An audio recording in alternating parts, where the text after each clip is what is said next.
You want me, ooh girl, that would make me feel so right. Ow. And let me hear you tell me you need me until the morning light. Ah. And let me tell me how much I love you. And let me tell you, boy, I really need you, baby. I will make it. That was my joint right there. That Make It Last Forever by Keith Sweat. I'm over here up in my head right now, but I'm just letting you guys know how I'm feeling this morning. I'm feeling good. I'm feeling good all over, and I'm hoping you guys are feeling good too. Because guess what? It's time. It's time for our bottom line. Come on in, get yourself a seat, get yourself something to drink, because it's about time to get it in, y'all. It's about time to go. That's right. How we going to say it this morning? Netanyahu and Trump. Netflix and chill, despite Mamdani, now he's a supercat, now they use a dummy. See your boy over there, they having a good time hanging out while he chasing golf balls, right? Hope y'all having a good day this morning. That's right, it's another day. That's right, you guys. Tuesday the 28th, almost the end of the month. Come on in, come on in. Let me get this camera straight for everybody. I'm hoping you guys are having a fantastic day. Let's go ahead and get that camera straighter than straight. How y'all doing this morning? I'm hoping you guys can hear me loud and clear too. Did a little work on the audio and everything, so I know that's going to be good today. So yeah, let's check on in with each other and make sure we're doing good this morning, you guys. I think we good on the video, so let's get it started. Y'all know how we normally start this off, right? We got to get those prayers in the air before anything. How you doing over there, Sam Champion, Colessive? I see you, Batty Lynn, Tony, right? Liberty and Justice. What's up? Welcome back, D-Real. How you doing, Audrey? Y'all ready to go? Because I'm ready to go. I got to get these prayers in the air. And that's right, you guys. We started a whole nother week. Time to get it jumping. Got the circulation going. Hope you're ready. Trending topics, current events, and the health and wellness section. Let's do it like this morning, you guys. Let's go. Uh-oh, South Carolina. I see y'all in the building. What's going on with that gas price? There you go. Baltimore, $4.11. They must be crazy. Let's get those prayers in the air. I want to pray for happiness, love, and I want to pray for respect. I also want to pray for community, non-biasness, and I want to pray for everybody to be safe, your family, as well as your animals, your furry family. Okay, we praying for liberty and justice. Also praying for Miss Swanza. Can't forget about Audrey Durham up in here early. 420 Patrick. There you go, John Patrick. How you doing, Batty Lynn and Collective? Hey, liberty and justice. How you doing, girl? There you go, Danielle. Who else up in the building this morning? Mark Dorfman, Sam Champion, Jonathan Burks. Audrey's up in here too. Okay, I see Danielito's up in here too. Who else we praying for this morning? Got to pray for Luigi, Yolanda. Can't forget about Mark Dorfman, Sam Champion, Colessive, Angels Among Us. Can't forget about Jeffrey Spilker, Casey Ramos, myself, Boogotti NYC, 55 Coffee House, Lisa Roy. Can't forget about you. Where's Jonathan at? Where's Jordan at? Got to give you guys shout outs as well. That's right, Terry. Got to give you guys massive shout outs and love as well. D-Real One, okay, Colessive, and who else we going to get up in here before we turn this thing on over? Because it's almost time. We got a little bit more time now. We got Yolanda we're praying for. We got Money Tree. Okay, Money Tree is up in the building. Okay, Tony Wright. Let's get those prayers up in the air for Tony Wright. Audrey's up in the building this morning. Okay, Jonathan, 420, Colessive. Can't forget about, okay. I think we're about to do it right now. Money Tree. Okay, Liberty. Okay. And Sam Champion, Mark Dorfman, can't forget about Miss Swansea, you guys family. And we got somebody out there that's still dealing with that cyclosporiasis situation. We're praying for you too. We're hoping that you get through that, because we don't forget, probably forget the name, but we don't forget the situations. How we going to do it this morning? Amen. That's right, you guys. We got to get those prayers in the air for every single person that's here. Hopefully you guys keep on coming on in, because like I'm going to tell you right now, we have a really good show lined up for you. I'm going to try my best to go as fast as possible, but you know, there's no telling where we might wind up. I want you guys to chime in as well. Let's have some fun today. How about this? How about you guys? Let's be funny. Let's have a really good day. Let's make our own day today right here in Our Bottom Line. We're going to have some fun. We're going to laugh, as well as get to some trending topics, current news, and much more. Let's go. I'm ready to go. They're ready to go. I said it's time to start the show. I hope you're ready, yo, yo, yo, yo, yo, yo.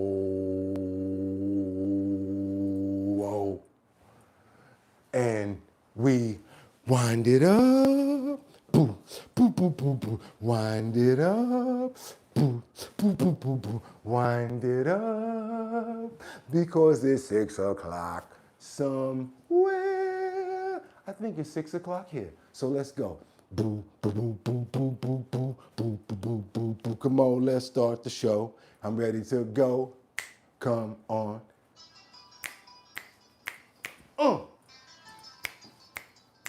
Okay. Olay. Don't play. Let's go, y'all. Y'all ready? Y'all ready? We gotta open up those pores. We gotta open up those pores. We gotta open up those. It's Tuesday the 28th. That's right, y'all. 2026. Said I'm your host, Boogotti NYC, and this here's our bottom line. Where we be talking about this and that and chat and this and this and chat. Where we be talking about this and that and chat and this and this and that. Just got me lit. I really mean it. Every time I do that, it gets me lit. Can't wait to do it in a video or a song. But right now, we got trending topics, current events, and much, much more to get into. So I'm not even going to wait. You know what I'm about to do? I got 5 on it. I'm going to stack 5 videos at a time. All I'm going to ask you guys to do is stay on topic, stay on point. Let me know where you're chiming in from, and you're already letting me know what those gas prices are, because I see that they're already up. Baltimore, $4.11 a gallon. That's because we're right over the $90 plus mark right now when it comes down to a barrel of crude oil. We need to get those prices back down immediately. And there's a lot of people saying, we need to be done with this WAR. But I thought we were. And if we're in control of the Strait of Hormuz, what's going on with the gas? Talk to me, yo, come on, talk to me. I don't know everything, but I got even more questions for you guys. I'm not even gonna wait. I'm not even gonna play around. You know what I'm gonna also ask you guys to do? Stay on topic and let's stay on point. This way we make sure that everybody has a cohesive and a really good time here. And it doesn't matter how you feel, just be respectful to each other. That's all, be respectful and look out for each other, and you'll be all good over here. If you have not subscribed, what are you waiting for? We've only got 200 more people to get to that 74,000 subscriber mark. That's right, you guys, 200 more people. Right about now, I might as well just go ahead and pull it out too and just go for it and let you guys know right off the muscle. That's right, Queen Shay sent another package out there. If you're listening, Queen Shay, this is going to be the 3rd package that we sent out. You said you didn't get your merch. 3rd time, hopefully you get it this time. If not, I don't know what to tell you. Somebody's stealing your mail. Yep, here we go again, your boy Boogotti NYC. What are we doing this morning? We're giving away some keychains as well as some decals. That's right, you guys, we're gonna be giving away 6 of these Our Bottom Line keychains and 6 of these Our Bottom Line decals. And don't tell me I didn't tell you early. All you gotta do is get those likes up to 300 to get them for absolutely free. All you gotta do is get up to 300 likes, and that's all you gotta do. Send me an email and I will send them right out to the address that you want them to go to. Without any further ado, you guys, are you ready? Trending topics, current events, and much, much more. And guess what I'm gonna say now? Let's get into these titles. Let's go. Let's do what we do over here. Netanyahu shock. Looks pretty cool. You guys see what's going on over here. The guys are hanging out, and you got Mamdani over there chasing golf balls. You guys, it's self-explanatory. Let's keep on moving forward also. Let's go ahead and get into this header. Netanyahu and Trump, Netflix and chill, despite Mamdani. I kind of get what he means. You know, hanging out, still having fun, despite what Mamdani is saying about him and the fact that he's warning him not to come to New York. He's got an answer for that as well. Let's keep on moving forward, because what else do we have here? The DHS looking to change the public education system. Is that a good or bad idea? Again, DHS looking to change the public education system. Is that a good or bad idea? I want to know. I don't know everything. I'm asking you. Last on the thumbnails, what do we have here? New Iran attacks escalate tensions as Saudi oil facilities are now targeted. Is that why they wanted to go nuclear and now they're combining forces with the United States? If they sign the Abraham Accords and if they're approved by the Senate, it could be a possibility where Saudi will go nuclear. You know what I mean, with an N on the front. What else am I gonna say right now, you guys? It's time. Grab your water, grab your tea, and your 55 coffee house from Lisa Roy. It's time to get into it, you guys. Our bottom line, let's set it off and see what's going on in Oregon. I don't know if you guys noticed, but in Oregon, there's a situation going on with wildfires as over 200 acres are set ablaze. So they're creating these firewalls to try to prevent the fires from coming any further in. You guys, we gotta watch out for those those flames. Got to watch out for forest fires, cigarettes as well. It's a really dry season that we're having right now. So come on, you guys, let's go. Let's see what's going on over in Oregon as the wildfires rage as massive blazes top 200,000 acres.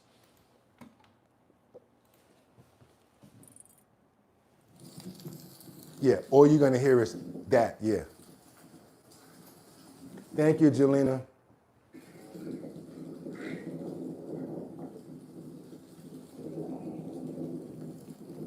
Good one. Better put tariffs on Oregon. Look at that, Jay. Nope, what happened was the lightning sparked wildfire was 31% contained as crews battled the flames under the red flag warning. Lightning strike started this fire.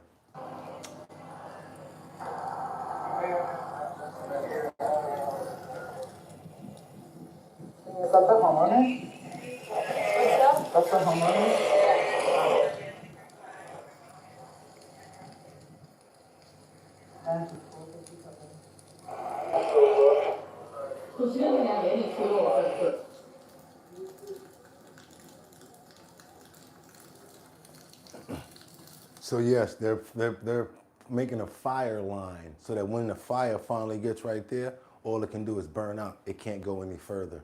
Smart work, but it's sad because there's so many other acres and so many animals may possibly be affected by this situation. You guys saw what happened yesterday. They were dousing the cow with cold water. Luckily, he didn't get burned. Let's keep on moving forward, you guys. Yes, and we're praying for everyone out there as well as the wildlife, our furry friends and our family. We love the animals. You know how we do on Our Bottom Line. Let's go. Put those prayers in the air for the wildlife as well as all of the people's homes in Oregon. Amen. Let's keep on going, you guys. Let's go. What else do I got over here? Let's double tap that screen and get those likes up. I'm trying to get you guys some merch out very early today. But before that, we got some new attacks that escalated tensions that's targeting this oil facilities out in Saudi Arabia. Let's see what's going on around the world, you guys. Let's break it down. All right, so tensions escalating in the Middle East. How many times have I read that out loud? After Houthi forces attacked Saudi oil facilities over the weekend, unraveling a years-long truce, threatening to widen the war. So they've had a rivalry, and now they're going into the bigger story, of course, our fight with Iran. President Trump has paused U.S. strikes as his administration gives to diplomacy more time, and he gives credit to the Oman for trying to broker some type of end to the logjam of the Strait of Hormuz. But since we've stopped attacking over the last 3 days, there's been no attack on merchant ships through the strait. So this is the added front. The Houthis been on the sideline. So I'm hoping that we can get some gas prices to lower now after we get through this. In 2025, they've been on the sideline. Now, since this war started, they've been on the sideline. They've been urged to move forward. And guess what? There are cargo planes from Iran landing in Yemen, in the Houthi-controlled areas, along with the Iranian commanders telling them essentially how to shut down a strait in 100 words or less. So what have they done? They have attacked 3 Saudi vessels. Now, 2 of those ships have been able to continue to unload their oil. Now, what's significant about this is since the Strait of Hormuz has been shut down, the Saudis said, okay, no problem. I'll redirect everything through 8 million barrels a day through this strait. You shut this down, it's going to really disrupt prices. That's why it's like $90 a barrel. and now that's dropped 5% when we got up. Okay, so how much is gas in your city? Let's go, you guys. I need to know what state and how much you're paying for gas per gallon. Let me know. And another thing you might want to add on, if you have to deal with that crazy ethanol mixing that I've been seeing going on. I don't know what that is. It's like they're putting partial ethanol in your gasoline now, not even giving you the pure form. Let's get into that soon. Let's keep on going. Up this morning. Why? Because so far we have not got back to fighting. What about the Hormuz Strait? Now, last time we heard there was about 3 or 4 ships getting through at a time. But last time we also found out afterwards, before we got into the MOU, that we've been speeding our own ships through the strait on the Oman side, shut the transponders off. They weren't necessarily being logged in traditionally, so there could be a lot more oil flowing through. The Houthis attacking. Look at that! Look at that! Look at that, you guys! It's Baltimore's losing. Baltimore's losing to. Wait a minute, Baltimore, Florida. Wait a minute, I just saw $5.19. Wow, wait a minute, Jacksonville, Washington State, $4.75. Yeah, you just got Trump just now by $5.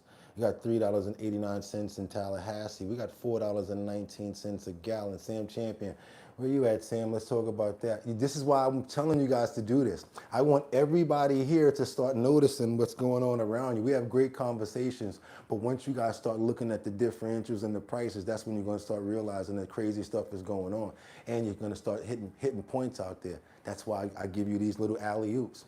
Jordan Dowdy, good morning. Thank you for supporting the show. As you know, we under a little battle right now, so we got to turn up and really do what we do every single day. All you guys are gonna see from now on is supreme shows, fantastic topics, and all sorts of antics going on. We're gonna turn up. We back. It's our bottom line. Thank you so much for the love. Let's get back into keep on rolling with those gas prices, you guys, and the states that you're in as you coming in. And now we're gonna roll out, and we got some more stuff to cover because President Trump basically has something to say, especially when it comes down to being point blank asked, did you already sign for the Saudis to go nuclear? What's going on with that? Let's see what's going on with that. Let's keep on moving forward, you guys. Mr. President, did you authorize for Secretary White to sign the Saudi nuclear deal? If not, why did he sign it? Well, we didn't talk about it, but it was always understood, and Chris knew, and Saudi Arabia knew, that if they didn't join the Abraham Accords, the deal's done. I'm not going to do the deal. So then why did he sign it? Senator Trump. Because they understood that in order, subject to Congress and everything else, in order for that deal to go through, they had to sign into the Abraham Accords, and they've had great success. The Abraham Accords have been very successful, but in order to do that, we wanted them, we want them in. We think it's very good. We think the Abraham Accords bring peace in the Middle East, and now there's no longer an Iran factor. There's no longer Iran to worry about because they've been reduced in terms of their capability and power by manyfold. Thank you. Okay, so that is the answer when it comes down to Saudi. If they sign the Abraham Accord, they still have to get approved by the Senate. He can't approve them all by himself. Let's keep on moving forward, you guys. And we got merch coming out today. I already told you, 6 pieces of keychains and 6 decals. That's 12 pieces all together. All we got to do is get those likes up. And we're right there, you guys. We're right there. I know we can do it. We can get to 74,000 subscribers today. We only need about 200. So yeah, along with that like, go ahead and subscribe to the channel and make sure you select all so you get all of our notifications whenever we're on. Let's keep on moving forward because New York, are you guys ready? Should I do New York or should I do? Nah, they like the other one too much. In that case,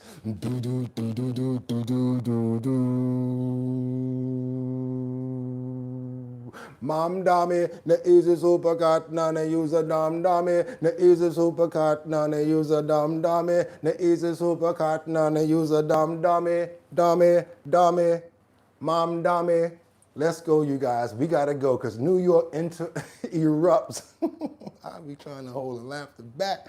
Erupts into a Mamdani protest calling for his removal as the mayor. Man, I gotta drop that song. I gotta get that clearance for that other part, but man, I gotta go. Mamdani, remove Mamdani, hey ho, hey ho, so Mamdani's nuts. That's gonna be like the beginning of the song. You guys are gonna be, oh, Mamdani's got to go. And then I'm gonna come in like, do do do do do do do do do. Oh, that song gonna be fire. That's right, Jordan Dowdy. I appreciate your love right there, bro. Let's go. Wake up. Come on, let's go. He's supposed to be the mayor of all New Yorkers, Jews, Christians, Muslims, everyone. But he's trying to turn one group against the other, and he's foisting hate and fear. And you messing with the money, bro. You see what happened to Kanye. Okay. I speak to Jewish Americans in New York, and they're afraid right now. And I don't think it's accidental that after he made this hate speech against Israel and against me, the next day, a Jew is stabbed coming out of a synagogue. It's celebrated October 7th massacre, the worst massacre against Jews since the Holocaust. You're still going to come to the UN General Assembly? I certainly intend to do so. Welcome back. Outrage is growing in New York City against New York. Do you still think you're going to come? He said, I surely intend to come to the UN General Assembly. Jordan, thank you for all your love. Jordan know how he tried to do it. Jordan set the pick, and he'd be like, yeah, I got this. I'm the #1 reigning supreme today. We know how you get down, Jordan. We appreciate you, bro, for the real support. Thank you so much. Let's keep on going. But what do you guys feel about Mamdani and his policies right now? They're saying that his speech actually sparked this rhetoric and for people to start doing things like what we saw the other day with the stills, nabbies, and things like that. I can't say certain words, but I definitely want you guys to talk about it inside the chat. What else you got for me right now? Let's see what you guys got. Let's read some of this. Turn up the volume. We're blasting next level vibes and energy. This isn't your boring local news. That's right, your daily headlines, viral tea, and health topics. Because guess what we do beyond that? We go to the local news, but we turn up the volume on that news as well. Connect with us for the most fire, 100%, and the best chat out there. And the fam. Can't do it without you guys. Let's go. Let's keep on going, you guys. We got to get on over to what we got right here. Yeah, let's see what's going on with Mamdani. Let's go.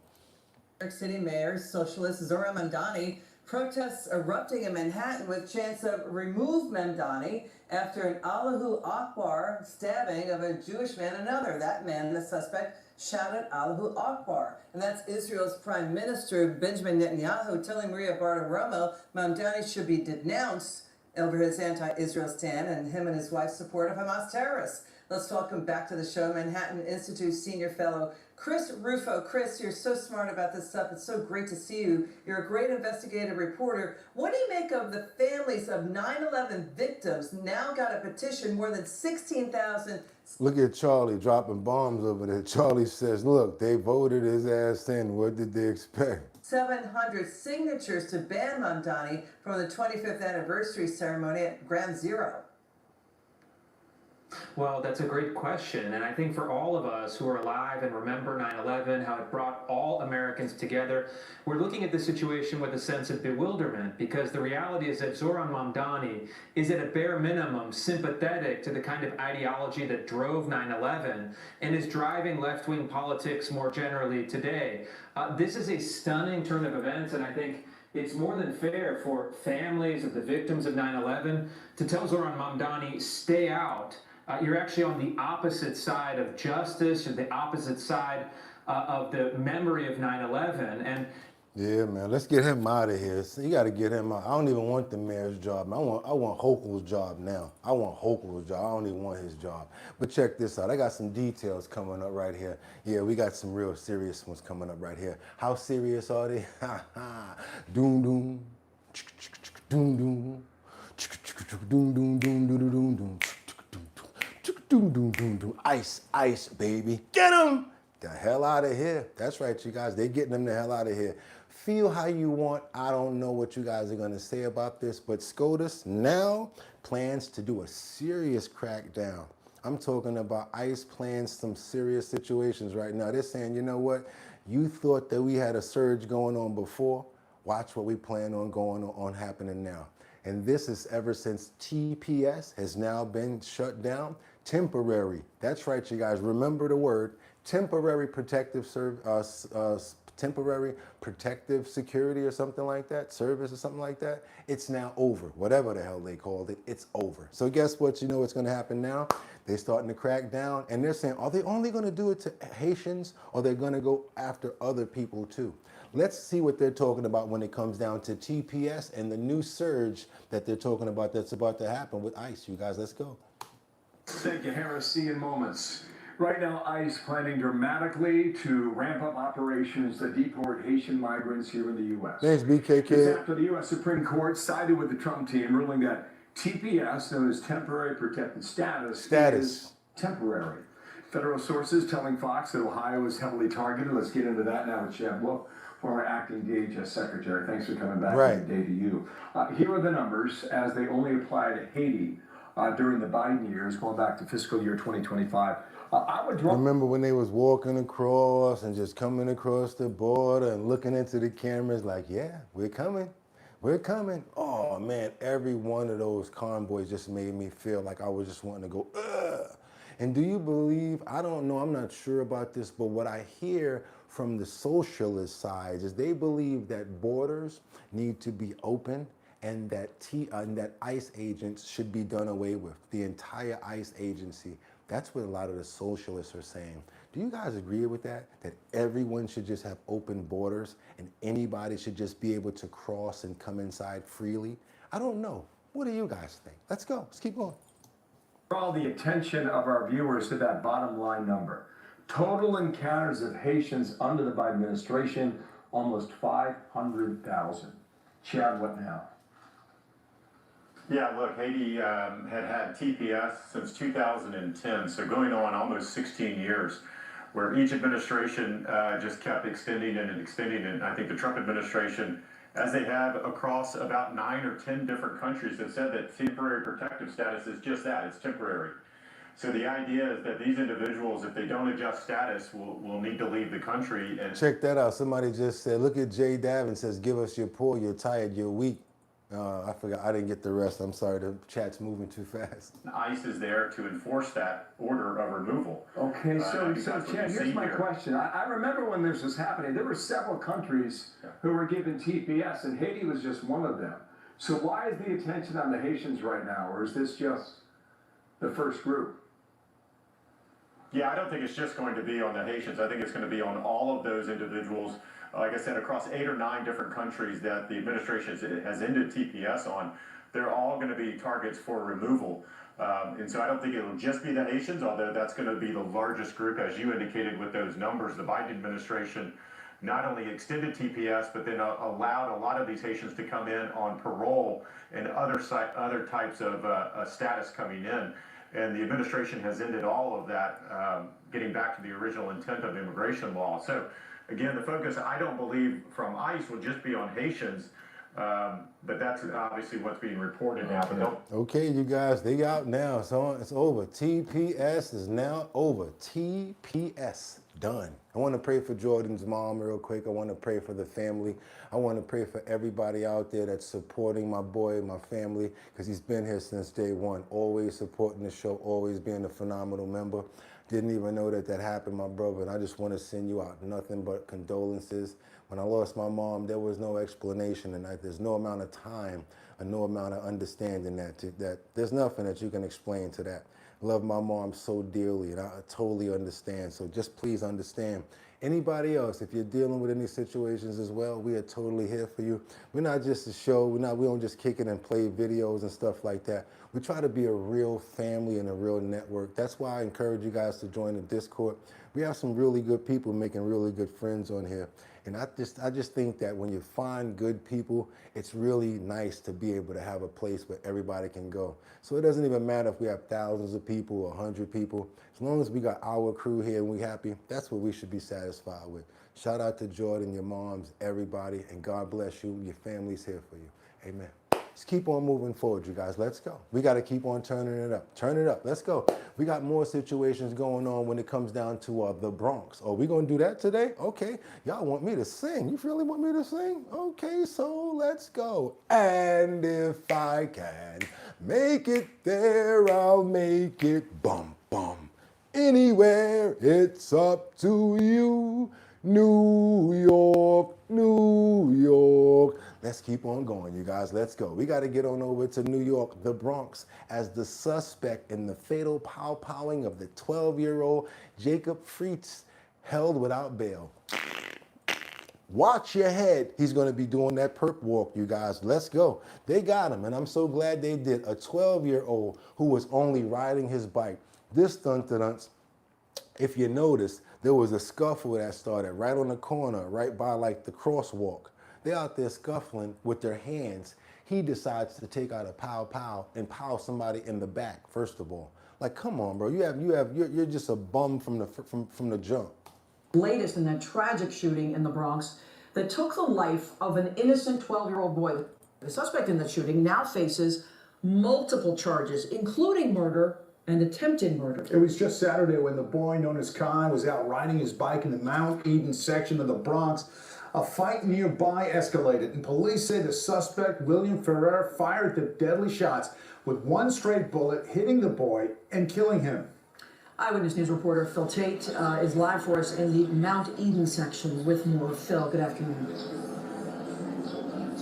Yeah, Michelle, David, good afternoon. And this tragedy is being felt by so many across the city, including those here in the Mount Eden section of the Bronx. Mayor Mamdani saying today that we cannot accept what happened to 12-year-old Jacob Freitas. And I want you all to... So give some more money to the police and stop talking about disbanding the police so they can be out there to patrol stuff. How about that? Take a live look right now as there's a growing memorial outside of his home. Loved ones have shown up here even in just the past few moments. Many folks just spending time near those candles, some shedding tears and even saying a prayer. Well, that's as the alleged gunman William Ferrer went before a judge and is being held without bail. That's after cops say he's the person who pulled the trigger that shot at 3 people outside of a bodega in Mount Eden. I'm talking about a straight piece of garbage, y'all. We're not talking about a man here. He's a piece of garbage, straight up. And I can't even call him dog doodle, because dog doodle come from something that we respect. You see him up there in the top. The kid is riding by on the bike. Something happens in the street where a scuffle starts. Everybody's back is to this dude. He takes out a pow-pow and starts pow-powing at people. And unfortunately claiming the life, the youngest of those victims, young Jacob, just 12 years old, his life cut far too short. The alleged gunman behind bars video. So now that's him behind the post, behind the mailbox right there. They doing whatever, but they scuffling. You can make it back from a scuffle or a fight. He want to pull out and pow people in the back. I'm just calling it like I see it, because everybody's back's turned to him. On your screen, a 45-year-old William Ferrer who was arraigned, his hands behind his back. He's walked out of the 44th precinct yesterday. Cops had charged him with murder, attempted murder, manslaughter, assault, and criminal possession of a weapon. They say he is the person who had opened fire following a street fight that turned deadly Saturday. We're told the 12-year-old who went by Kai was headed to the store just a block away at the corner of Elliott Place and Walton Avenue. Cops say the 12-year-old was shot in the shoulder, had ran inside for cover when EMS got there to the scene to save his young life. Unfortunately, all the efforts that they took, he did not make it. Now, the mayor talking about this tragedy that is felt by so many, to those who even knew him here in this community, including... Man, I don't want to hear nothing from Mamdani. You need to get rid of Tish. She don't know what the hell she's doing, and the only reason she's in there is because of DEI, and you guys are still pushing that stupid agenda. Commissioner Tish, you need to be fired immediately. There's nothing but major situations going on, and a lot of people don't want to serve under you. You need to understand that. That's the reason why there's not a lot of police. Not only that, you can't get 19-year-olds and little kids to do stuff. Ain't he Money Tree? That was some right there, right? That was some real shit right there, right? I'm gonna go ahead and give this kid a prayer. For everybody else, they got pow too, because there was a couple people that you did see that got caught with a couple of strays over there as well. But they're not even bringing those stories up because they went and got in the hospital themselves. Anybody who moved like that is a straight coward. He deserves to get what he gets. I want to pray for the family as well as everybody involved in this situation. Please keep him locked up. Amen. He needs to stay locked up for real. Let's get on over to Washington, where Israel's Prime Minister Netanyahu visits D.C. for the meeting with Trump. And let's see what's going on, because he's going to go over to, they're talking about Graham's memorial service. Lindsay, Graham. And they're going to have a couple of things to say about Lindsey Graham as well. We respect the people over here as well, especially people that actually tried to do their best for our country. You probably didn't agree with 100% of what Lindsey Graham was about, but we show respect over here. We don't play favors. So let's see what's going over here with this Benjamin Netanyahu's visit to Washington. It's a big week here in D.C. Right now, final preps are underway for the late Senator Lindsey Graham's funeral. Joining us to talk more about what we can expect is News Nation's Gabrielle Caracciolo. Morning, Gabrielle. What have we learned about this service today? Good morning. These memorial services for the late senator from South Carolina will start here at the Capitol tomorrow morning. They should have put some makeup here instead of here. What the hell is going on? I can't even concentrate.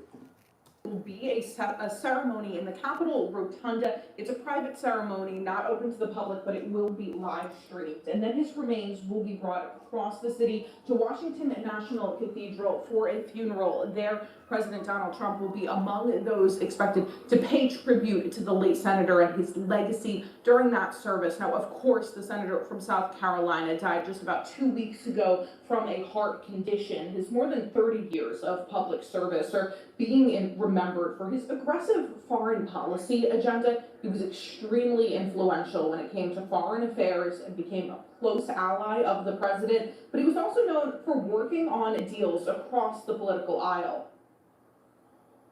Not the only one who finds it difficult to imagine the Senate without Lindsey Graham. To the very end, Senator Graham's life was defined by public service. Let's keep on going, you guys. Let's go. I thought you guys were talking about me. All right, let's keep on going. It's hard when you jump into the messages and don't really know what's going on. So I'm trying to catch up to you guys as well. Let's keep on going, you guys. And you see what Liberty and Justice is saying. Come on and chill with your boy Boogotti. Hot topics, current news from all over the world. Good vibes and energy. Current headlines, great chat. Tap in to the hottest new platform, Our Bottom Line.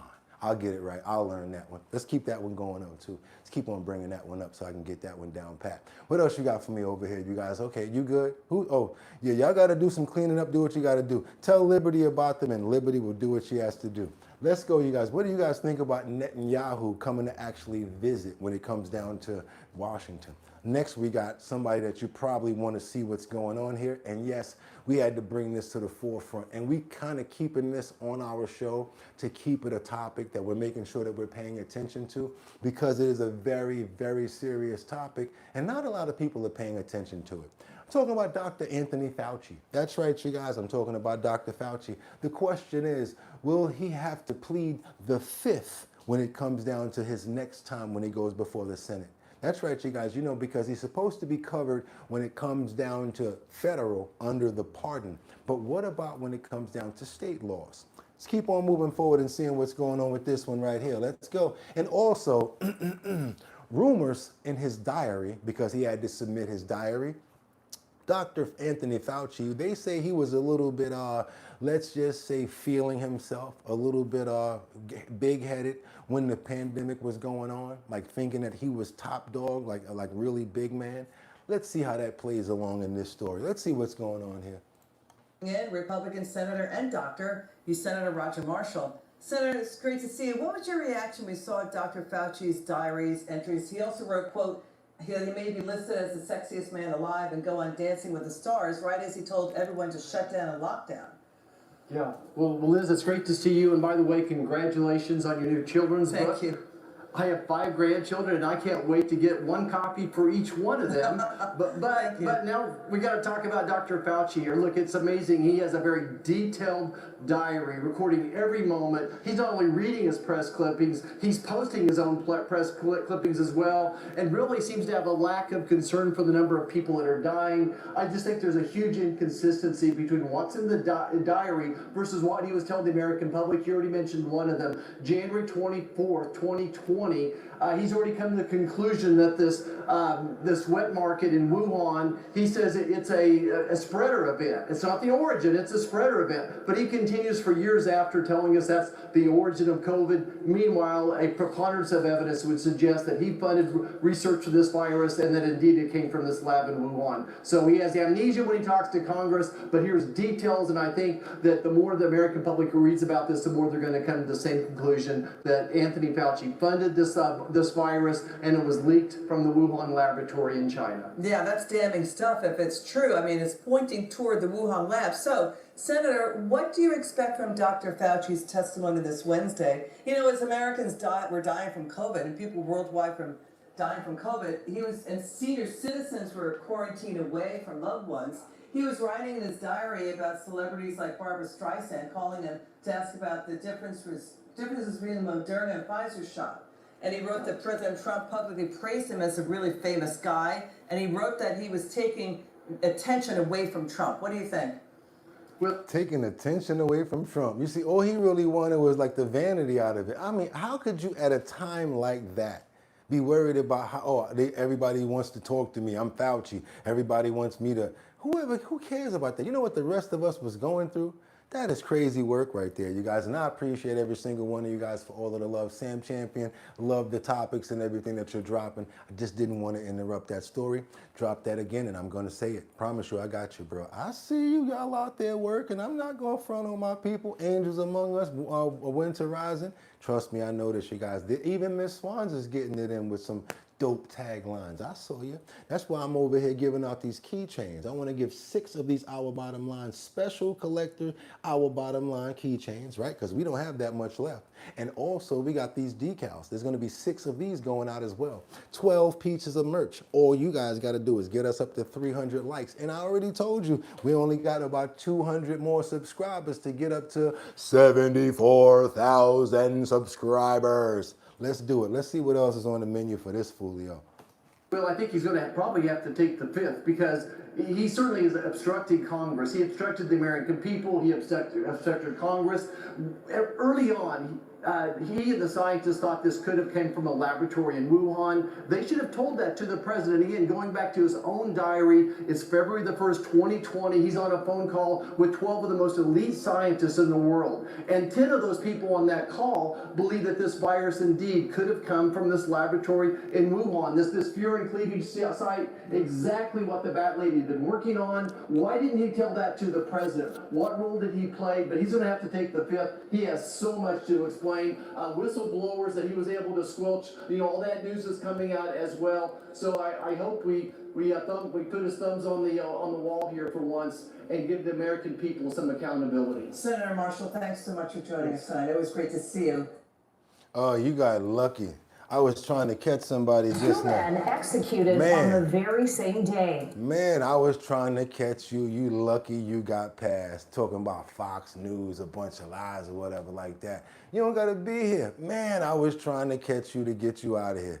Anybody can scroll up and just catch that one, that foolio right there, that's worried about what station we on, that I know is a troll. Let's get that fool out of there. The one with the fake looking name. And all they're saying is, Fox News is a bunch of lies. Let's get that person out of there. If y'all can scroll up and get him, I'd appreciate it. Because I couldn't catch his hand fast enough. Man, I was on you. But how about this? How about go ahead and say something else and let me get you? Say something. I don't care what you say. Say the sky is blue. I'm still going to get you. All right, let's keep on moving forward, you guys. Let's go. We don't play that game around here, first of all. We don't care if it's Fox, CBS, ABC, Pix. We don't care if it's I don't care what it is. We know better over here. We know how to dissect information and know what's real from what's fake. And we don't like people like that get caught up in rabbit holes because you might be up to some BS trying to taint the waters. You know what Dr. Eric Berg says? He says you can't take care of the fish until you make sure the water's clean. So I got to make sure that the environment is clean to make sure my people stay healthy. Don't play that crap around here. You come on talking up in here again, I'm going to get you, and it's going to be fun, because I am Lion-O, Lord of the Thundercats. That's right, you guys. Today I hold along my magic sword and say, huh, that's right, you guys. I'm Thundercats and I'm He-Man. Let's go. Don't play around over here. We want clean information. Everybody gets to say what they want as long as you're respectful, and that's it. Let's go. Let's keep on moving forward now, because let's see what's going on with the curriculum in school. And then I got a little maraschino cherry on top for you, because I have a question that's coming up. Come on, you guys, let's go. Let's go. We got much more to go. Let's do it. I told you we turning up today. Let's go. Now, we got a situation where the DSA looks to change the public schools in New York as far as the curriculum. Let's go. We don't play that. Yeah, no trolls around here. We don't play that money tree. America may have a new takeover target, New York City schools. The New York Post reports that the DSA wants to usher in a new curriculum change for the city's public school system, saying kids should be educated in a, quote, democratic socialist frame. DSA members reportedly believe Mayor Mamdani could help get their policies over the finish line. Let's bring in David Marcus. He is a Fox News digital columnist. Is this a real, a likely thing, David, or is this just, pie in the sky from the DSA? I mean, look, in New York City, it might be a likely thing. The DSA is extraordinarily powerful in Gotham these days. You remember that what they did with schools now, right? Every state runs their own city and what goes on with the schools, right? Since they broke down the Board of Education. So now they're implementing certain policies in different states. It just showed that it's much more powerful than the old Democratic establishment led by figures like Hakeem Jeffries. So, yeah, I mean, if I lived in New York, I'd be worried about this. I will say, though, that this is not the kind of thing that plays very well in the rest of the country. And, you and I talked last week, or I think I talked to somebody else last week, about being in Michigan, being in Detroit, being in some of the heartland. And I believe we're now finding out that this is really a problem out there. And I think Abdul El-Sayed's candidacy is suffering because of it. And I think across the board, people are waking up to the... You want to know the answer to your question, Tony? Because Tony said something. I'll be waiting for y'all to throw me these alley-oops. Thank you, Tony. I appreciate it. Why do I want to put positions in the schools? That's much bull there. What happens to reading and writing in written? What happens to reading and writing? I get what you're saying. I'm going to show you what happens to reading and writing.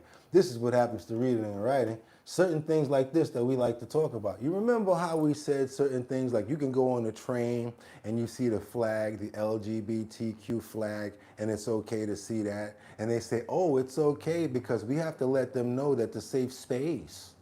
It's a safe space. So that's why, Boogotti, you can't sue the MTA for those signs or those things that come up that empower, what's that, Pride Month. I was trying to sue them.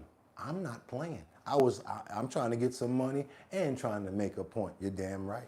But, oh, you can't sue because under the government policy, this and that or whatever. But I got to stand there in the train station and look at this little whatever going on right here, and it's not part of what I'm about, right?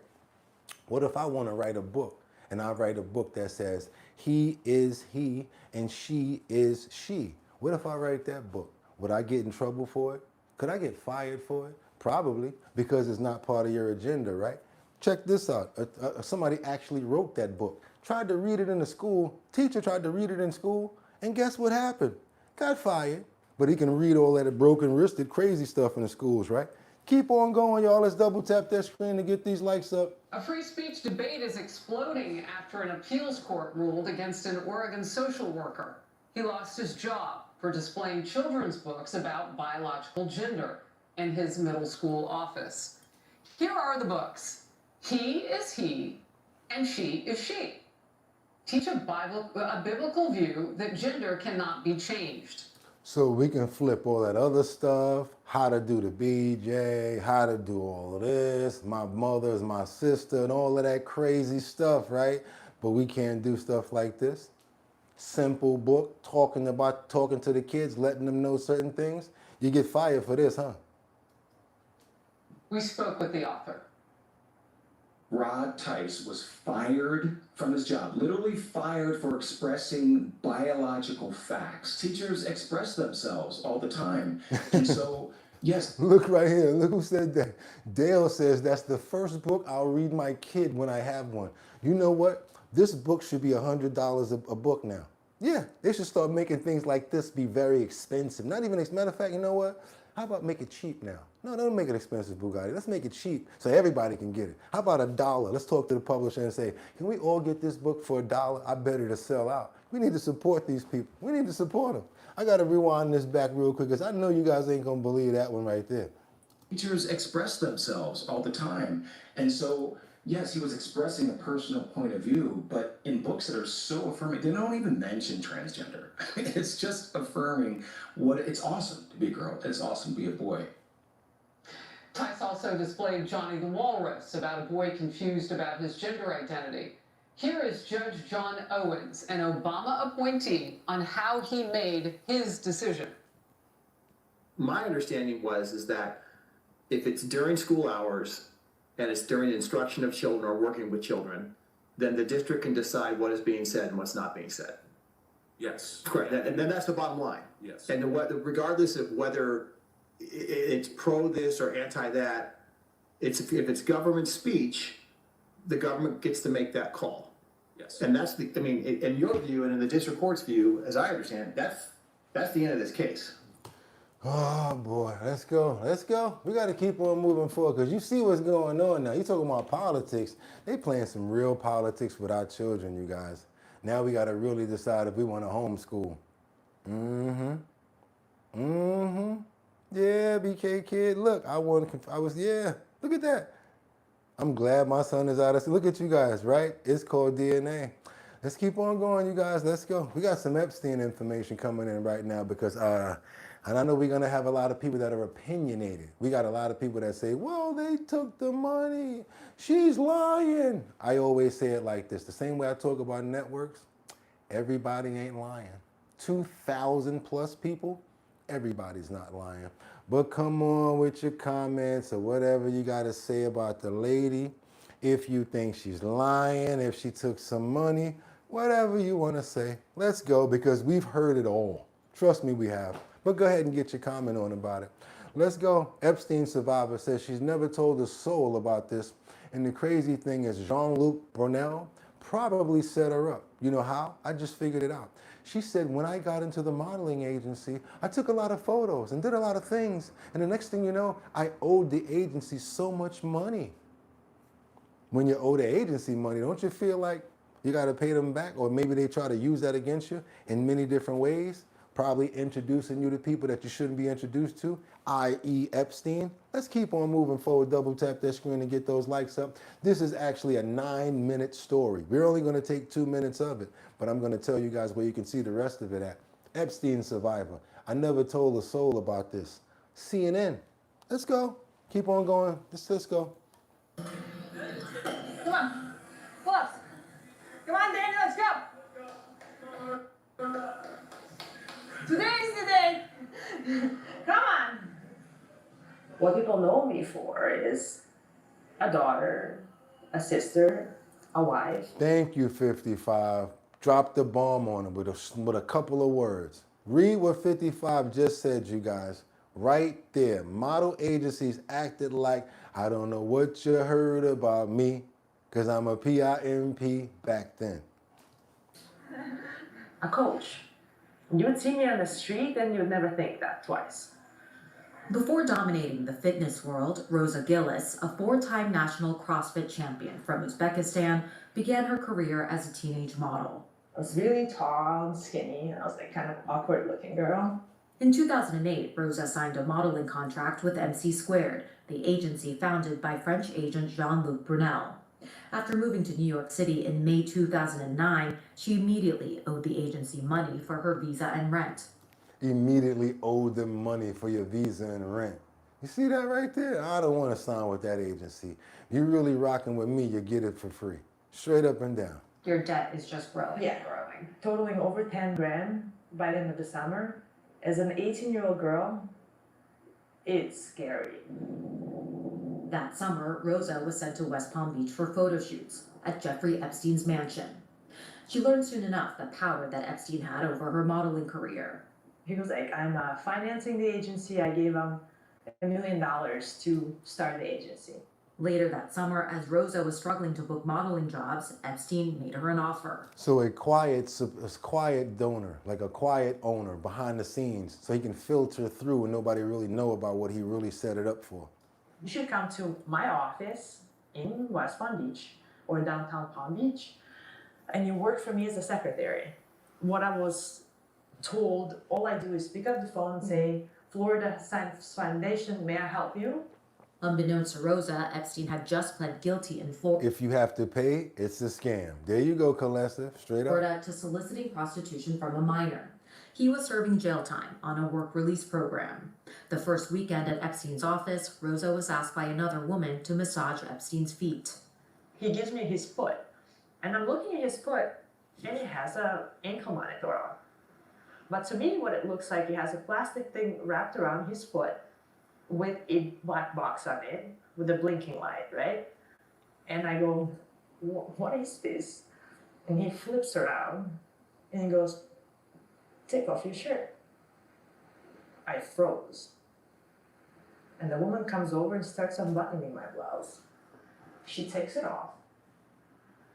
Then she takes off my bra. And then she walks out.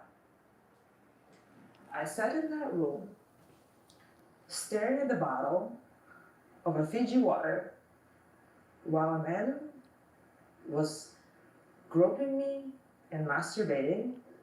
And then when he was done, he stood up and he left. I couldn't scream. I didn't ask for help. And I thought this was all a dream. I sat back at the table and I answered the phone calls, same exact way I did before. I never told any soul about this. I thought I'm going to die if I do. Rosa says Epstein abused her in Florida every weekend after that. She is still haunted by an encounter she had one morning at Epstein's mansion. I told you guys, we don't do more than 2 minutes. We went 3. That's it right there. Epstein survivor. I never told a soul about this. Believer or don't. You guys don't have to. I know there's a lot of people out there so skeptical that you guys are caught up in the deer headlights like, everybody's lying. Everybody's lying. Guess what? Everybody's not lying. Let's keep on moving forward, you guys. We got to go. Let's get on over to this situation where Chuck Schumer says that he'll push back on the renaming of Penn Station. They're trying to talk about changing the name of Penn Station to Trump Station. Come on, you guys, let's go. How many people think that's a good idea? Any bill renaming Penn Station after President Trump. This comes after a letter from a top administration official asking to change the name of the transit hub. Stephanie Bertini is at Penn Station this morning. What's going on? What's everybody saying? Quick question. How many people here think that that lady that took her shirt off and walked out should be arrested because she's part of what's going on? I do. I don't, oh, she worked there, blah, blah, blah. Nope, she had something to do with it. I think she needs to be investigated or arrested. If you guys don't think so, give me a thumbs down. But the lady that helped her take the shirt off, the older person that was there that knew what was going on, that was a part of everything, I think that she needs to be investigated or arrested. Could that have possibly been Ghislaine? Huh? Thumbs up or thumbs down? I think that they need to investigate and arrest that person. I think that right now, you guys, I definitely do. That's what I think. You don't got to agree with me. No, they don't, Christine. Get your facts straight, Bailey. Are you talking about something else? Every damn thing he wants his name on it. Look at that. That's Trump. I see what you mean by that. Brian King. That's right. I see you, Brian King. You up in the building. Everybody got the thumbs up. They should all be investigated or arrested. If you facilitated with P. Diddy, you need to be arrested or investigated. If you facilitated with Hugh Hef, yeah, let's go there, you guys, and especially with Jeffrey Epstein. Come on, you guys, let's go. We're talking about children here. We can't be worried about how much money these people have when it comes down to that. We're talking about children, 14, 13, 12 years old. I would go cuckoo, I wouldn't even know how to act if I even saw something like that. We're going to be giving away 6 of these Our Bottom Line keychains, and we're also going to be giving away 6 of these Our Bottom Line decals. That's if we can get those likes up to 300, and while we're going up to 300, if we can get those subscriptions up to 200 more, we will be at 74,000 subscribers. Let's keep on moving forward, you guys. Let's go. Let's see what's going on with this. Hey, Rosanna, good morning. So this conversation, it's part of a larger plan, a project to revamp Penn Station. Penn Station is the busiest rail hub in the nation and actually in the entire Western Hemisphere. Hustlers magazine. That's why I said all of that. That's why I want to bring you guys back to that part. We're talking about Hugh Hef, all of them. It's estimated that some 600,000 passengers pass through the rail hub on a typical weekday. Last year, the federal government took over the projected $8 million redesign of Penn. Yesterday, Senator Chuck Schumer vowed to block any legislation that would rename Penn after President Trump. Now, the comments are coming after a letter from Transportation Secretary Sean Duffy seeking congressional approval for funding for the Penn Station rehab and other major transportation priorities. The letter reportedly including a directive for Amtrak to rename Penn. Schumer said a renaming provision will not survive the Senate. The letter sent Wednesday did not specify a new name, but Schumer says it's obvious. Listen to this. On Wednesday, Transportation Secretary Sean Duffy sent a letter to the leadership of the 3 Senate committees laying out the administration's priorities for the Penn Station rebuild. One of those priorities, hidden in a very small little bullet point, is to direct Amtrak to rename New York's Penn Station. The letter never says what the name would be. It doesn't have to. We know what it is. The administration wants Donald Trump's name on that station. Nobody in New York wants Penn Station named for Donald Trump. Nope, I'm in New York. Trump, you cool, but I don't want it to be no Trump station. I don't think we need that. Let's leave it alone at Penn, Pennsylvania Station. Even though Penn Station is a defunct company, it's a railway station, and many people know it. There's many different other Penn stations in Philly, other states. I'm not gonna call out because I don't know exactly, to be honest with you guys. What's going on over there? We okay? See, you're having a little issue over there with that screen. Let's keep on moving forward, you guys. Hopefully everybody's good. Let's go ahead and keep on going. And if you have not subscribed, we're working on 74,000 subscribers. All we got to do is get 300 more subscribers and 200 to get to that 74,000 subscribers. We've got to get to, what's that, about 200 more. And if we can get those likes up to 300, which is what I'm saying, out of that 300, probably can get you guys some merch today. Let's keep on going, you guys. Let's go. Because they breaking those pockets, you guys. They breaking into the pockets of who? The illegal immigrants. They're starting to charge money. If you're over here illegally or if you're not supposed to, I don't know exactly how they're doing it, but one lady, she owes almost a couple of $1 million when it comes down to fines. And now the DHS has issued up to $84 billion in fines for illegal immigrants. Let's see how this is going to play out. The Department of Homeland Security has made immigrating to the United States illegally a hugely expensive undertaking for those who try it. The department announcing Thursday that it has imposed more than $84 billion in fines on illegal immigrants who refuse to leave. The number comes from over 100,000 civil fines that DHS has imposed on illegal immigrants since the Trump administration began. The Biden administration paused issuing fines on illegal immigrants until the second Trump. BK Kid says, let's make it uncomfortable as hell to be illegal in America. You see what they're doing? They're really putting the crunch down. What you mean you doubted it worked? They already did it. It already worked. Administration restarted them in June 2025.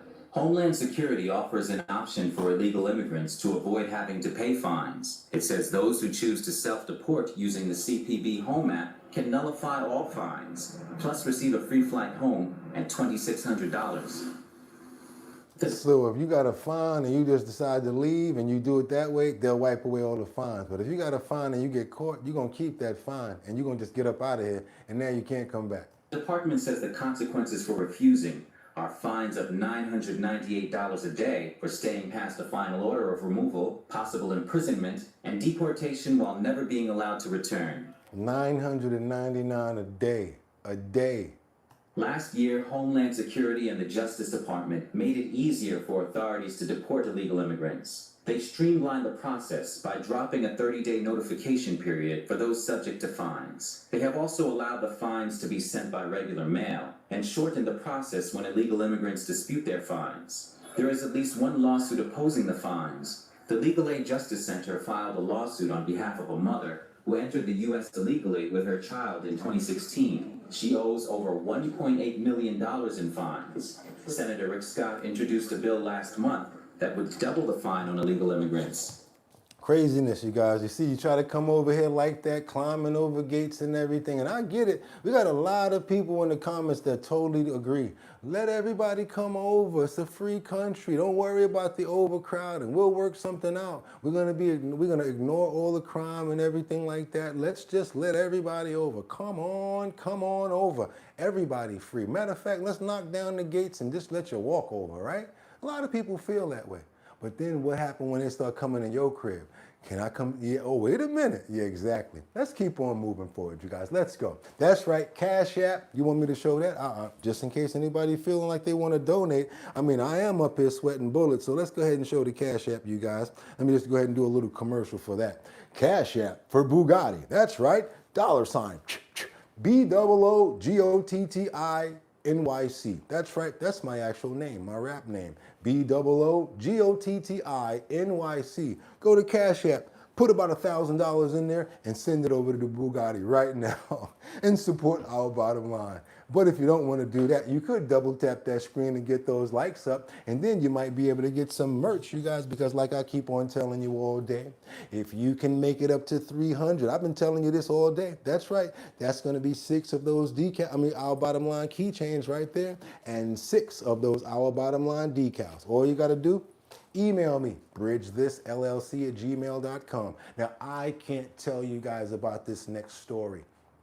I got to bring you in a little bit. Kind of crazy for showing it too, but I got to. It's just something that we do. I'm going to show you as best as I can, but all I'm going to say is he has 2 of them and he's slizzying people as he walks around. He's in Paris. He's a crazed man, and he to about 3 women. He screams a lot, and as he got arrested, he did also scream out the allow you bar thing as well. It's about as much as I can say. I just got to be careful at this point, but they're showing it so I can show it to you. Just be ready because it's pretty graphic. Hope you're ready. Let's go. Attention! Attention! Attention! Il y a un mec avec des couteaux au Mamdani qui... Attention! Monsieur il a... He's got the camera and the phone trying to warn the people, because he's running around with the... As soon as he's getting to him, yes, he's doing it. He's doing it. He's doing it. Mais attention! Attention, il est armé! Sale gros fils de pute, va niquer ta mère! Attention! Attention! He got her, but I'm not going to let you see it. He got her, but I ain't going to let you see it. I'm going to let you go past him. He got her. She holding on. Ugh, crazy.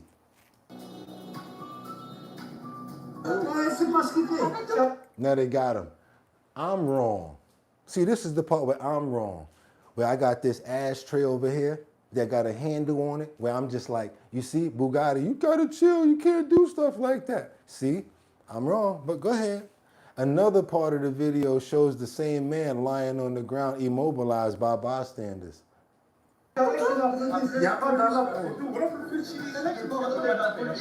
While the 2 blades were lying nearby on a pedestrian crosswalk.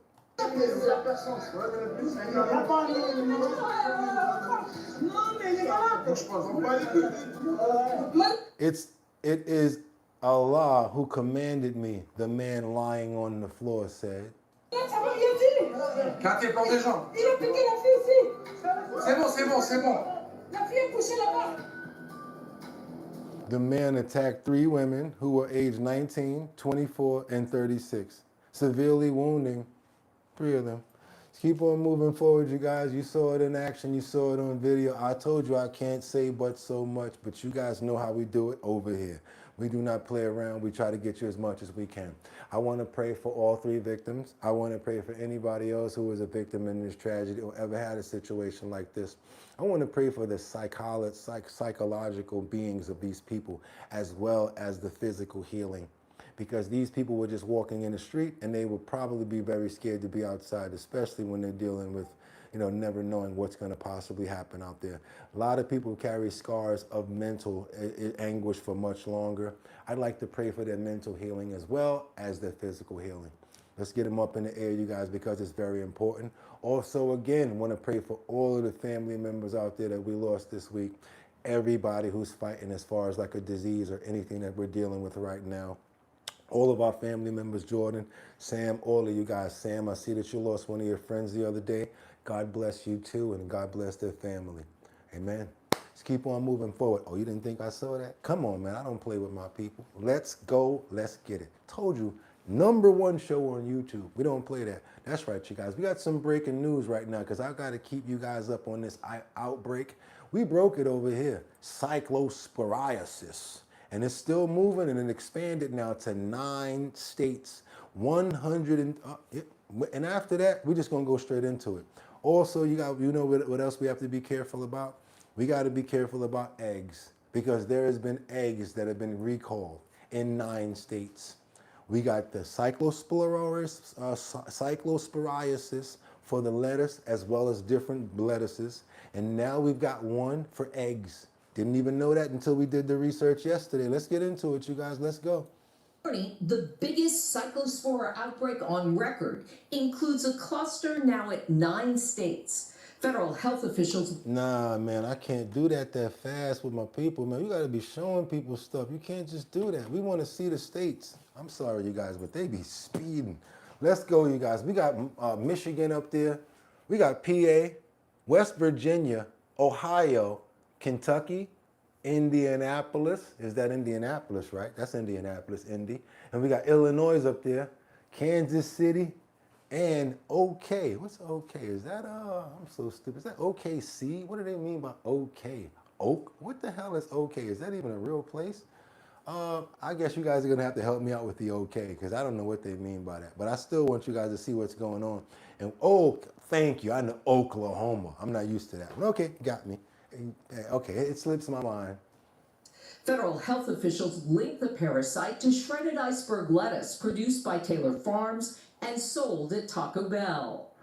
While the FDA has tracked at least some of the tainted lettuce to a farm in central Mexico, on Sunday, the agency's former commissioner said the outbreak may not be fully contained. I don't think this is fully under control yet, because we don't know for sure that that's the only growing region where this is coming from, but it does seem to be the case at this point. I mean, I would say. Angie Lewis says she fell ill with cyclosporiasis. One of our members here has got it. Which one? I hope I'm right. One of our members has it. I hope you guys are good. Now, I think you're right. My people in Oklahoma got to be careful out there. Yeah, everybody. That's why I wanted to show you guys the map, because we have people from all over the world. Let's keep on going. A severe stomach illness, but never ate at Taco Bell. Do you think government health officials have more investigating to do? Well, I definitely think that they need to get to the bottom and make sure that, people need to be more aware that this is not just Taco Bell. Taylor Farms has already voluntarily recalled the lettuce, which was also sold at Walmart, and said it suspended all iceberg lettuce sourcing and production from central Mexico. For its part, Taco Bell said, we should have been did that, man. We should stop getting our foods from cross borders in other countries. We have the soil, we have the enrichment, we got what we need right here. Let our people farm. Let our people farm without any problems. Because we have so many laws that we can't use certain pesticides and certain things. At least that's the good thing about our farmers. It stopped selling the suspected ingredient on July 17th. Still, the FDA says it expects cases to keep climbing. So far, almost 2,000 people contracted cyclosporiasis. And another good question from Christopher. What distributor is the distributor in this iceberg? 98 of them had to be hospitalized. It comes as a separate salmonella outbreak has sickened nearly 100 people. The FDA linking some of those cases to eggs they say are likely sourced from Midwest Poultry Services. Now we got the eggs, y'all. Pay attention. Midwest Poultry Services. And again, we do this every single day. And it's not even the health and wellness section. But we got to get you guys this information so that at least you know what's going on. That's right, you guys. Look no further. We cover news from all platforms, ABC, Fox, MSNBC, and now even more. We discuss the topics, current headlines from all the news stations daily at 6 a.m. That's right, you guys. And if you want to get the real good stuff, you got to come here. And let's see if we can get to 74,000 subscribers today. Sad that we got to watch the eggs now. What else do they got us watching out for? What else? And sold at multiple locations, including Kroger grocery stores. The egg farming company voluntarily recalling 19 million white shell and brown cage-free eggs. That's like the whole bottom of the U.S. right there. Which were sold in 6 states, as officials urge consumers to check their refrigerators. Midwest Poultry Services said in a statement overnight that producing safe quality food for those who eat our eggs is our highest priority. And this voluntary investigation and recall demonstrates that commitment.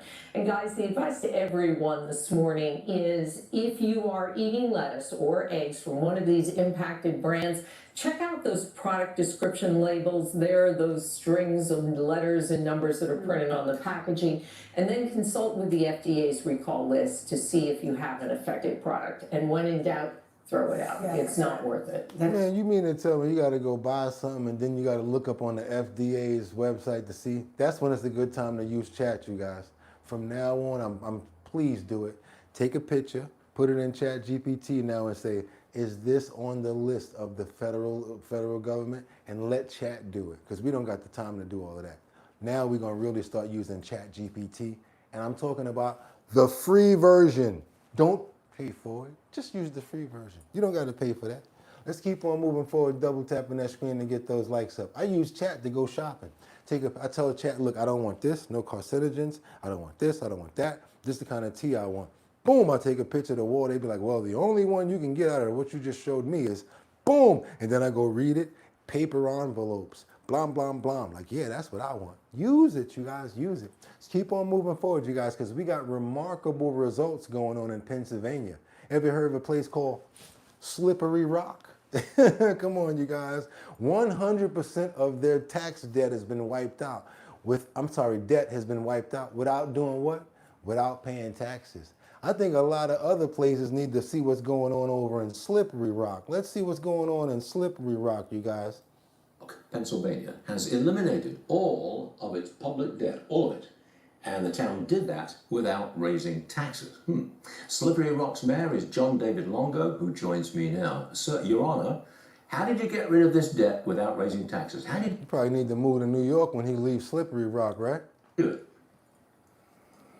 Thanks for asking, Stuart. We're so excited to tell you, we did not reinvent the wheel. For those of us who grew up in working class families, Stuart, we understand what it means to live within our means. And that's our approach here at Slippery Rock. Whenever we're taking charge of others' money, we're trying to be good stewards. And so when we're taking a look at those things that are a priority for our constituents and how we can best serve them, that includes, of course, making sure that we're putting their money to good use. And I'm sorry to say, it's not on woke liberal ideology or policies. It's not on decals for our police cars or social justice initiatives. It's on paying down our debt and making sure the money is going to infrastructure development and, of course, getting out of the way to allow for economic development to thrive. Did you cut any services? Did you cut any spending on the police force, for example, or on education? Did you cut anything?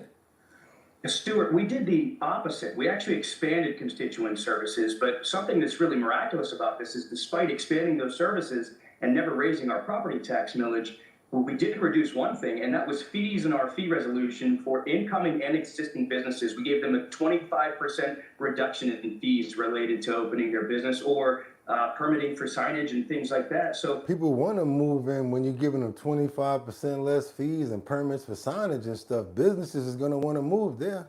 We're very proud of these strides that we've made. I think that the proof is in the pudding here. When government gets out of the way, and make sure that the taxpayers' money is put to good use and not spent on frivolous things, we can all do great things together. Look at that. Look at Andrews. Okay, PA. So they can do it if they want to. Yep, they can, Andrews. If they basically can. But the last part of what you said is the most important part, Andrew.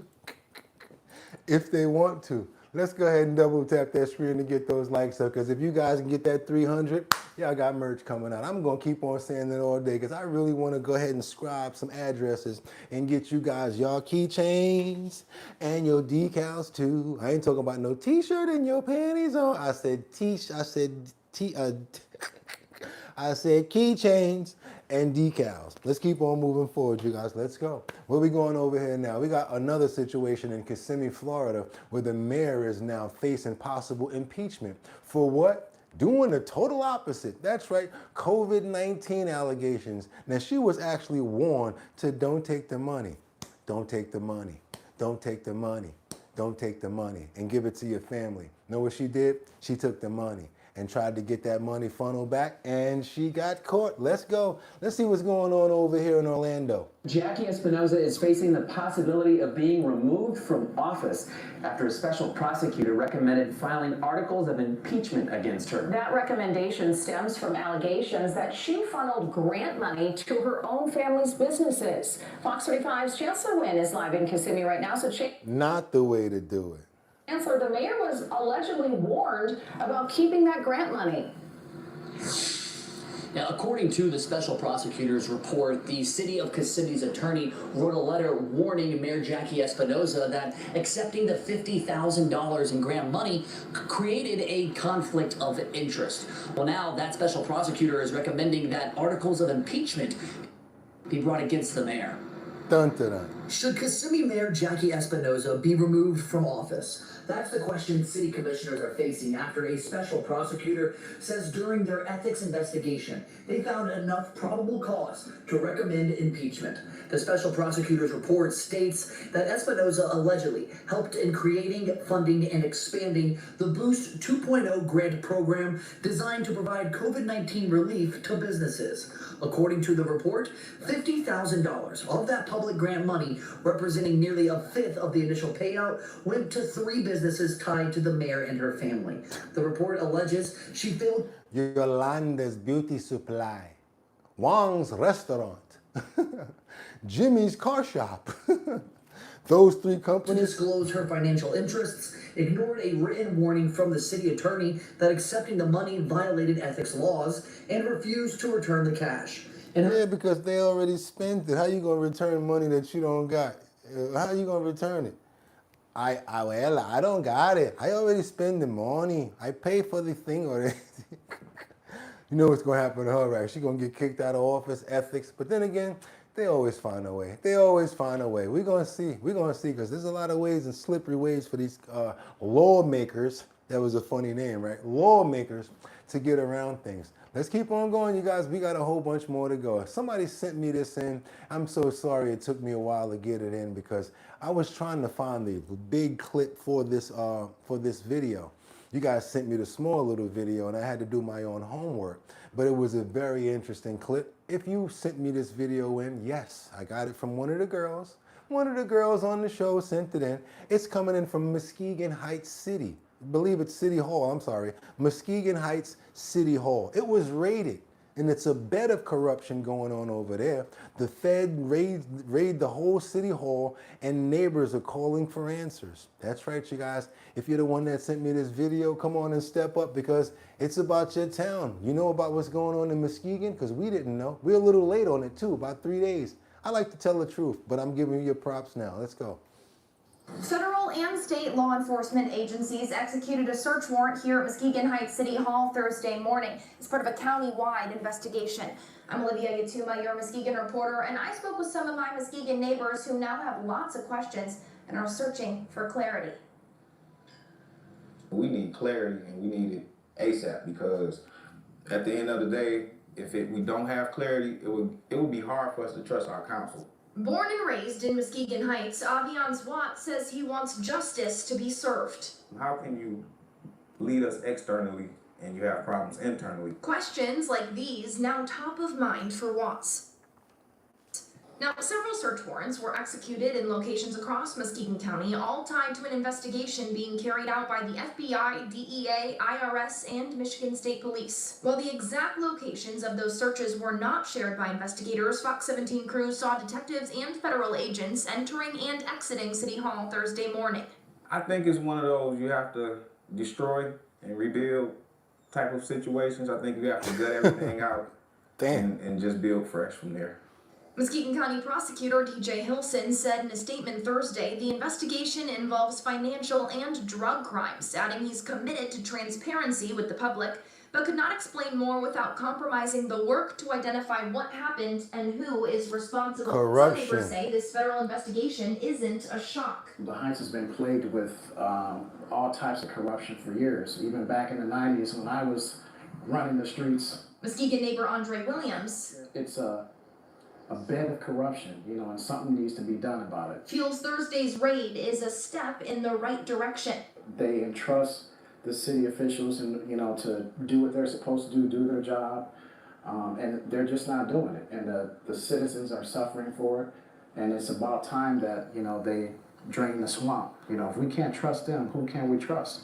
You know, so, and that's one of the reasons I moved away from the Heights, because you just can't trust what they're doing down there. Ramon Avery. What's in the dark will come to the light. Echoes Andre's sentiment. They're going in the right direction right now, and we're going to find out and get to the bottom of it and get Muskegon Heights in the right direction. That's what we need. I've been praying for putting Muskegon back where they need to be at, and this is it. Well, let's see if they get their money back, you guys. That story's a little long. It's about actually 10 minutes, but yeah, you guys can definitely look into that story. Muskegon, you might wind up seeing a couple of people get.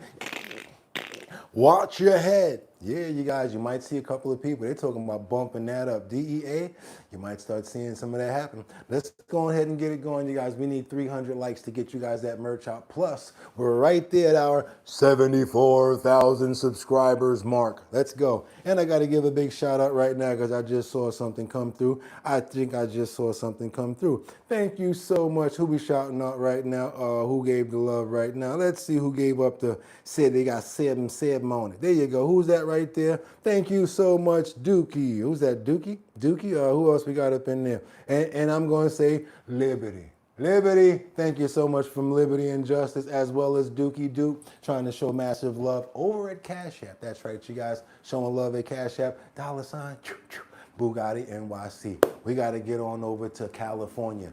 Knows how to party. And you see that right there. Y'all see it. Imagine if you want to send in your mail-in ballots and they're telling you, sorry, too late.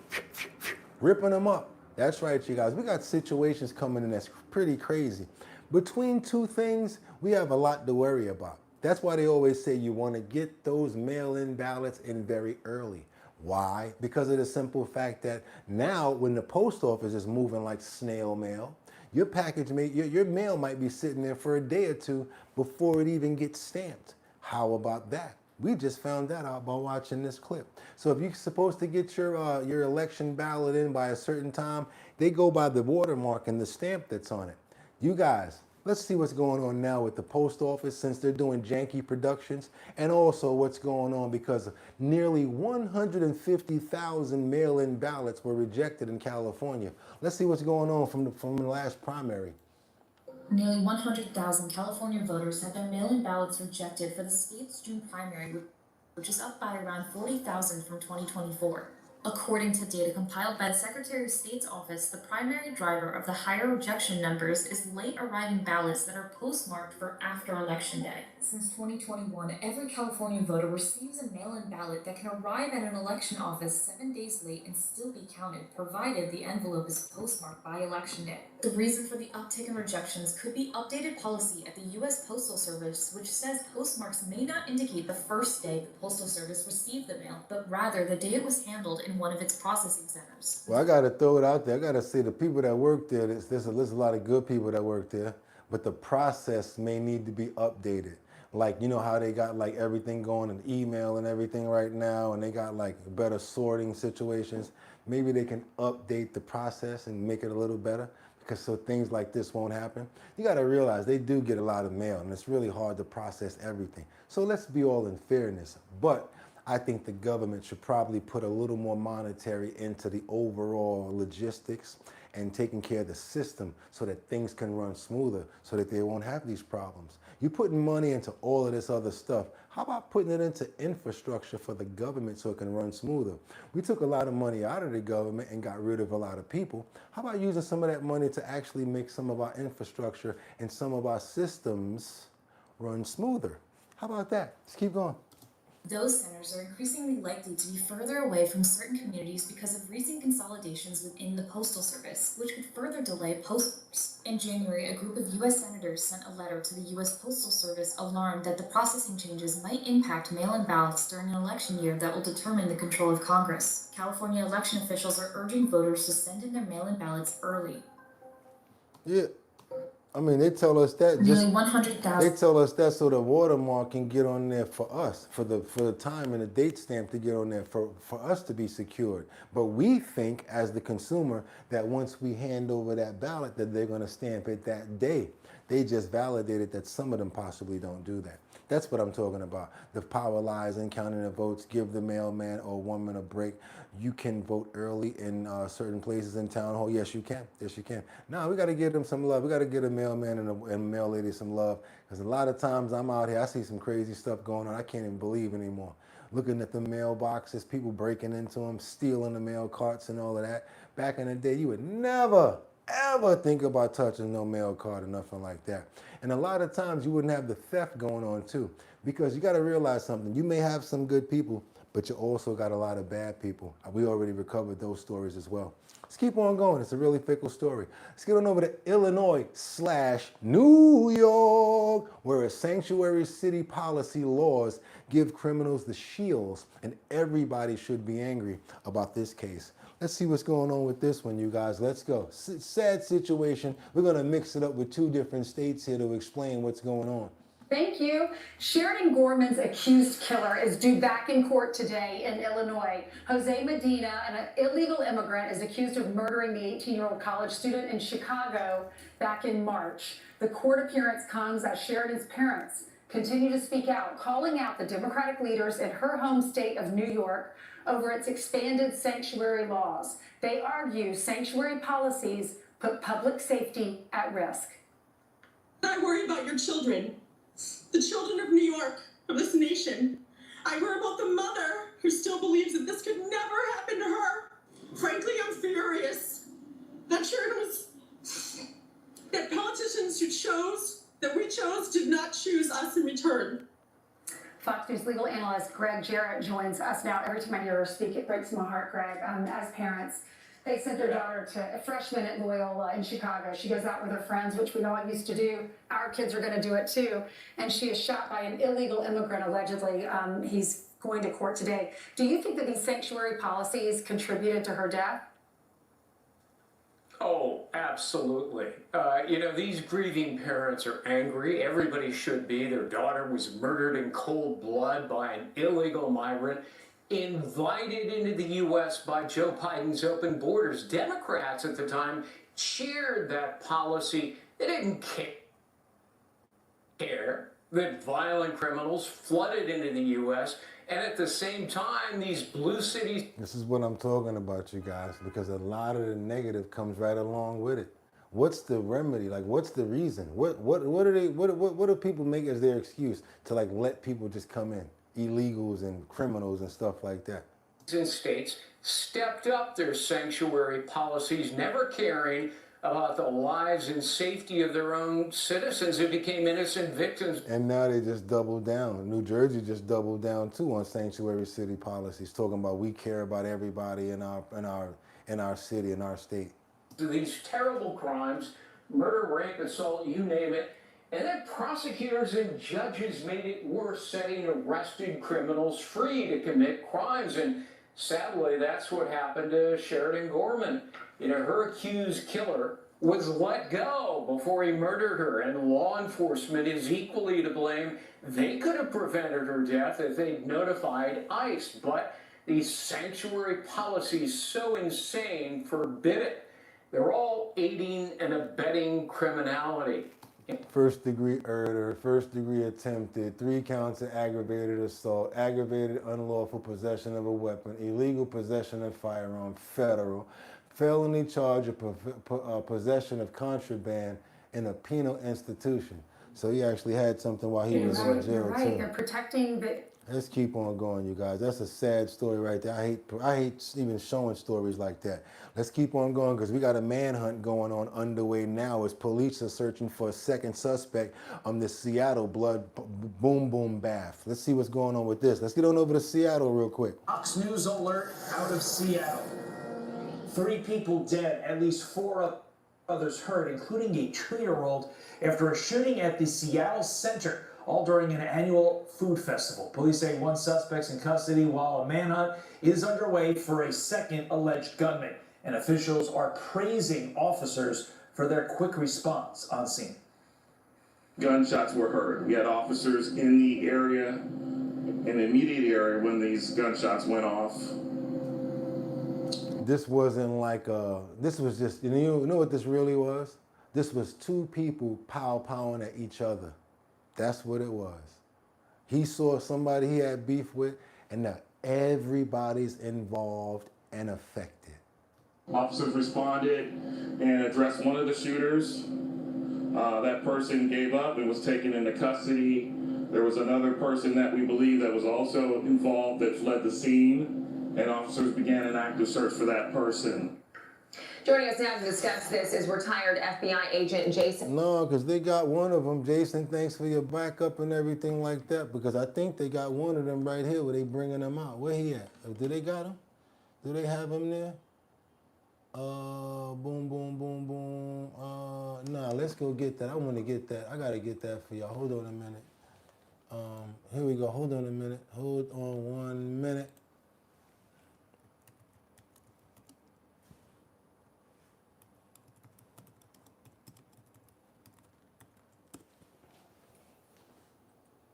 Yeah, because they got him. They got one of them yesterday. Here we go. Is that it right here?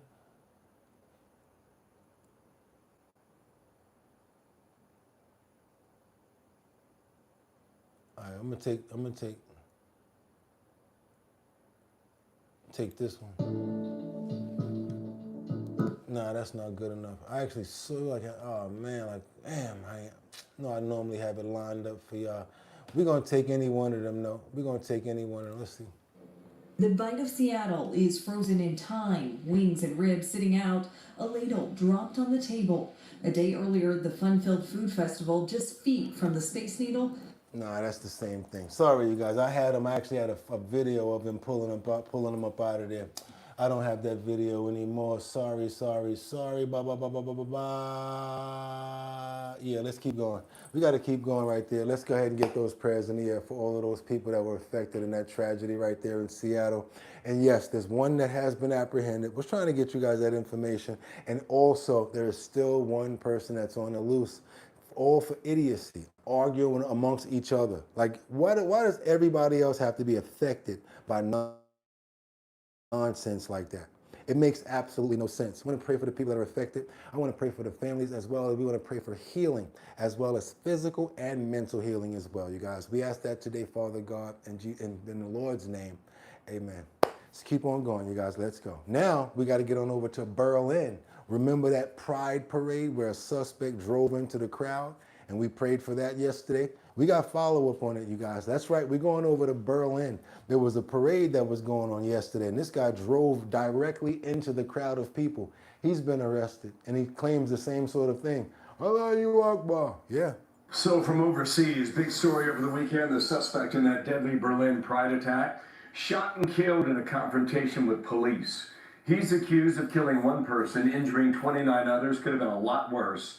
The suspect, a German citizen with Lebanese roots. That's him right there, you guys. That's the one that did it. The one that drove into the people, 29 injured, and yeah. Authorities say he had ties to Islamic extremism, and by all accounts, he was on their radar of some sort.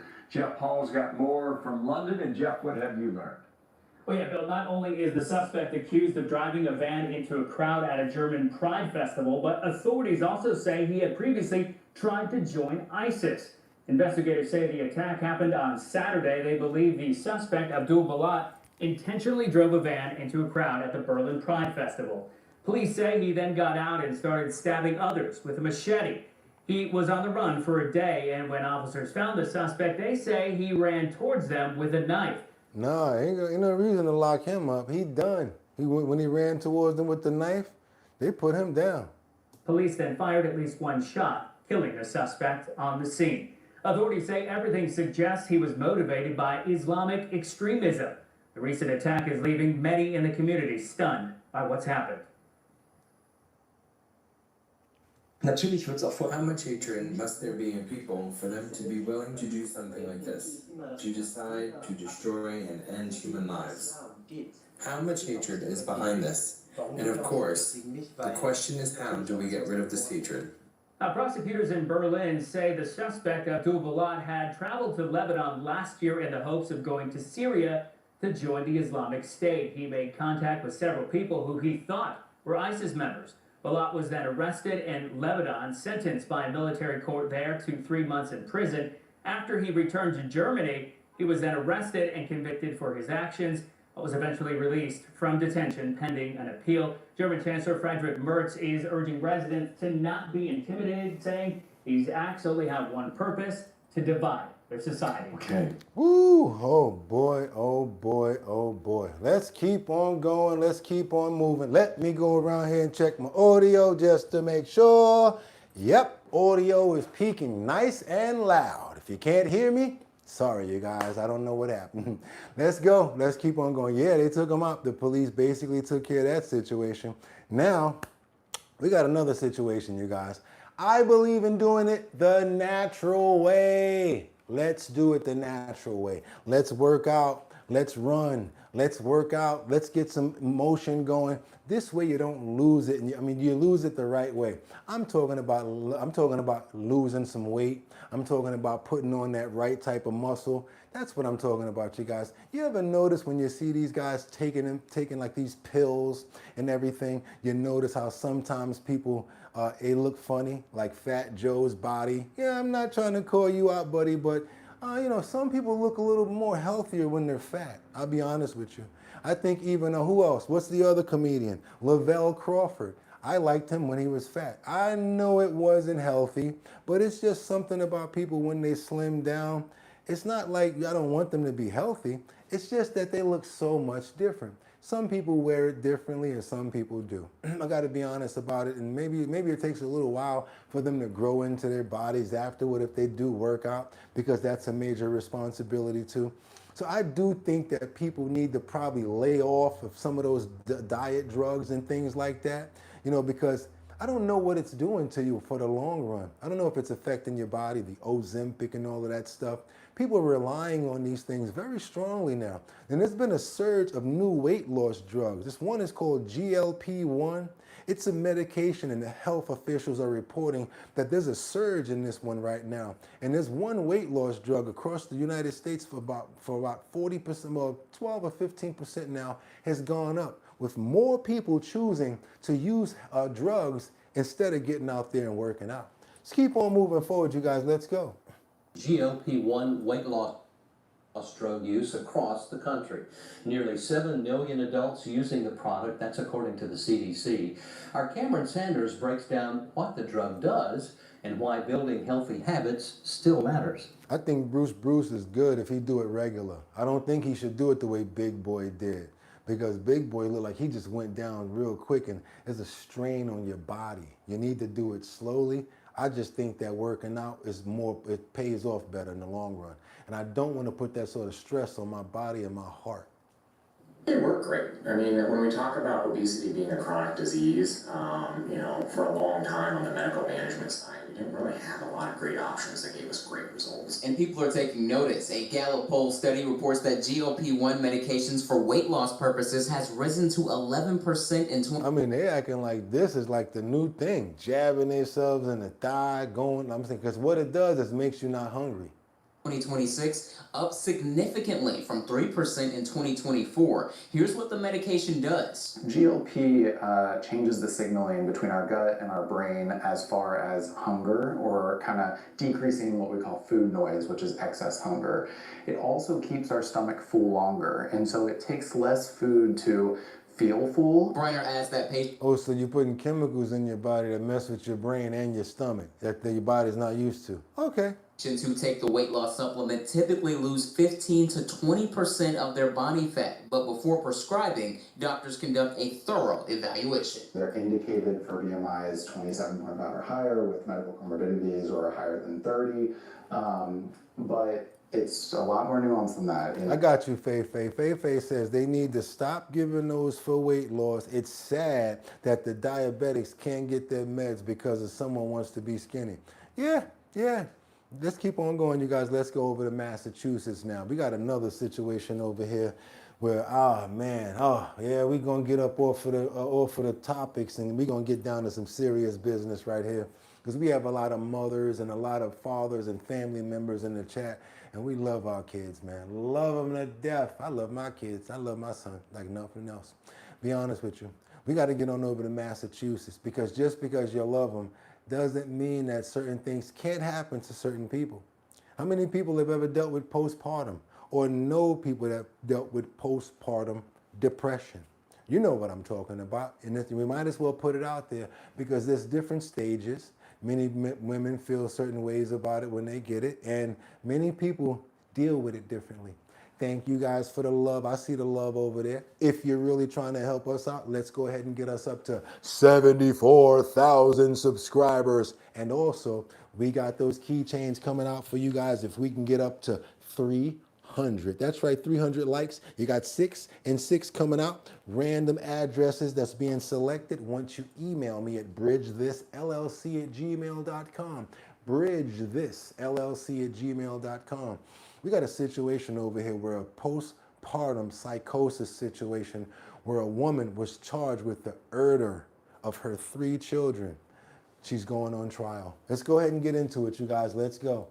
Massachusetts woman goes on trial this morning, charged with murdering her 3 children. Lindsay Clancy has pleaded not guilty. She faces life in prison without parole if she is convicted. Her attorneys claim she is not criminally responsible for murder. They say that she had severe postpartum mental health issues, and her doctor's treatment only made them worse. CBS News legal analyst Caroline Polisi is here. Caroline, good morning. Morning. This is such a tough case. I mean, 3 little kids. Clancy has pleaded not guilty, as we said, by reason of psychosis, postpartum psychosis, not just depression. Yeah.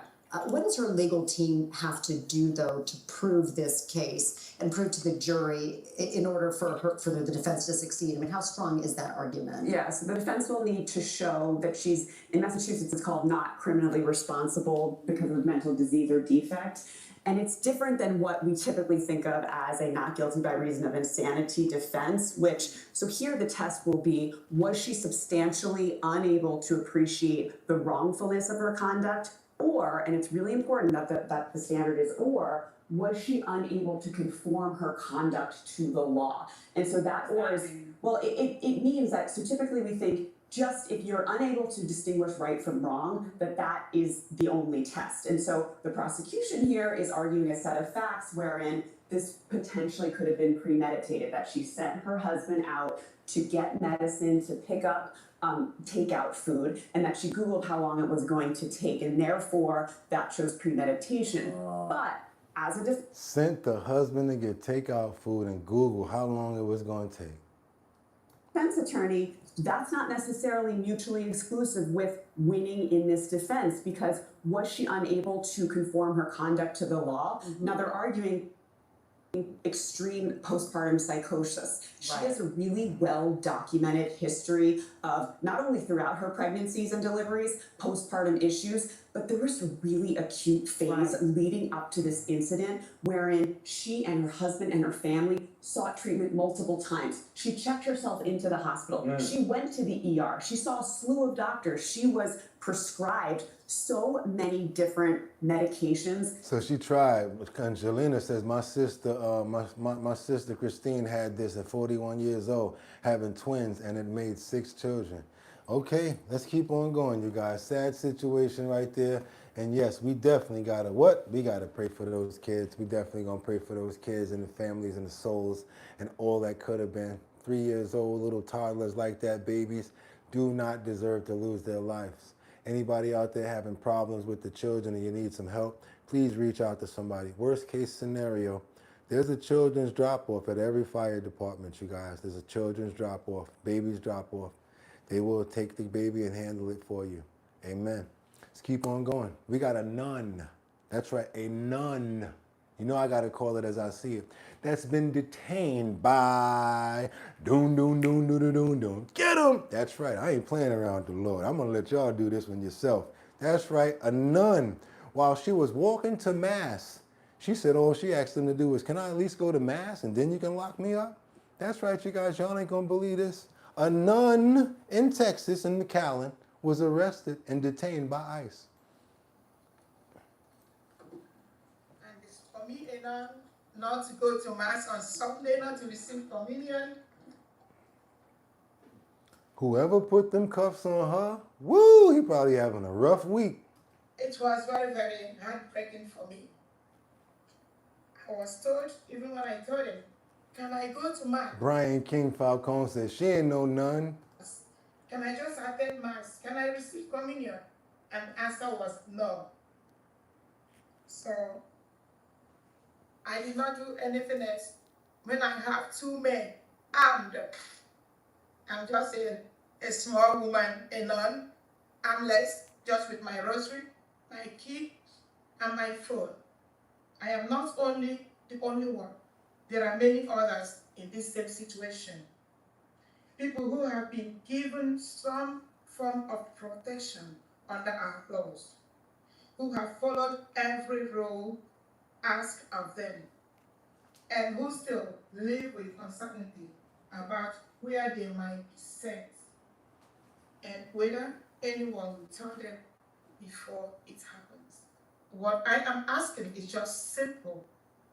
Before anyone is being taken into custody or being taken anywhere from home, from their parishes, from their places of work, or even walking on the streets, just to give them the chance, give them the opportunity so that they can be heard. The church should definitely step in on that because it should have some sort of laws. As long as she's an official nun, I think that there needs to be a little bit of love on this one right here. That's right, you guys. We gotta go and we want to pray. And I ain't messing around with no nun. God bless you, and I hope everything works out. I ain't messing around with that one. Let's go. Yeah, y'all, let's go. Let's keep on moving forward, you guys. You want to support the show? Donate your favorite host? Cash App. That's right, you guys. What you got over there, Boogotti NYC? That's right, on Cash App. Let's keep on going to Pitt County. We got a Pitt County store. We got a Pow man. His name has finally been released on video moments before the Pow. Watch this. Oh my God. Talk to him and let him know what's about to happen here. We begin with the latest on a manhunt following a shooting at a Pitt County gas station. WITN received surveillance video showing what happened this afternoon at the cash and carry convenience store just outside of Brookton. Take a look at the moment this all unfolded. Dramatic surveillance video obtained by WITN. Now she behind the register. She see her boyfriend, her ex-boyfriend come in with the blicky. She just takes off from behind the register and try to go into the back room. Some foolio blocks her. She finally gets in there. Next thing you know, they keep on coming out the room and she get caught up in there and he winds up getting her, y'all. Shows a woman jumping over a store counter and running into a back room. Soon after, a man runs after her holding a gun, where he is instantly stopped by store employees where they hold the man back. Officials saying shots were fired. This took place on Friday shortly before noon at the cash and carry convenience store near This fool tried to, he was going for it. She lucky. Grifton, where a manhunt then began, with deputies shutting down East Hanrahan Road near the Weyerhaeuser plant.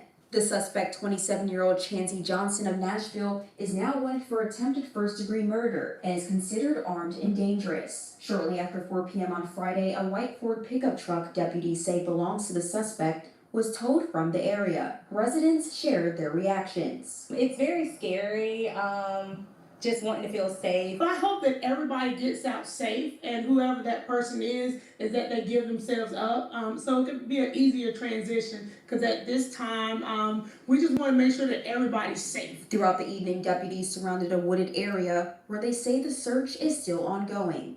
In Pitt County, Charlene Richards, WYTN News.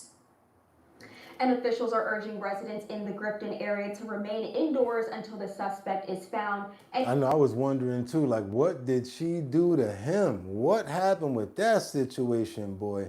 She got behind that. WYTN shows a woman jumping over a store counter and running into a back room. I'm talking about she jumped over the whole joint like Sha'Carri Richards out this motherfucker, but I ain't mad at her. She must have ran track when she was in school. Let's keep on moving forward. Double tap that screen. I'm so happy that she's all right, and it was only an attempt. Let's hope that it's a full recovery if anybody else got hit. Lord of mercy. She said, dun, dun, dun, dun, dun, dun, bionic woman. She was not playing. She hit the floor, but she got right back up. She said, boom, got right back up. She could play for the football team, women's football league.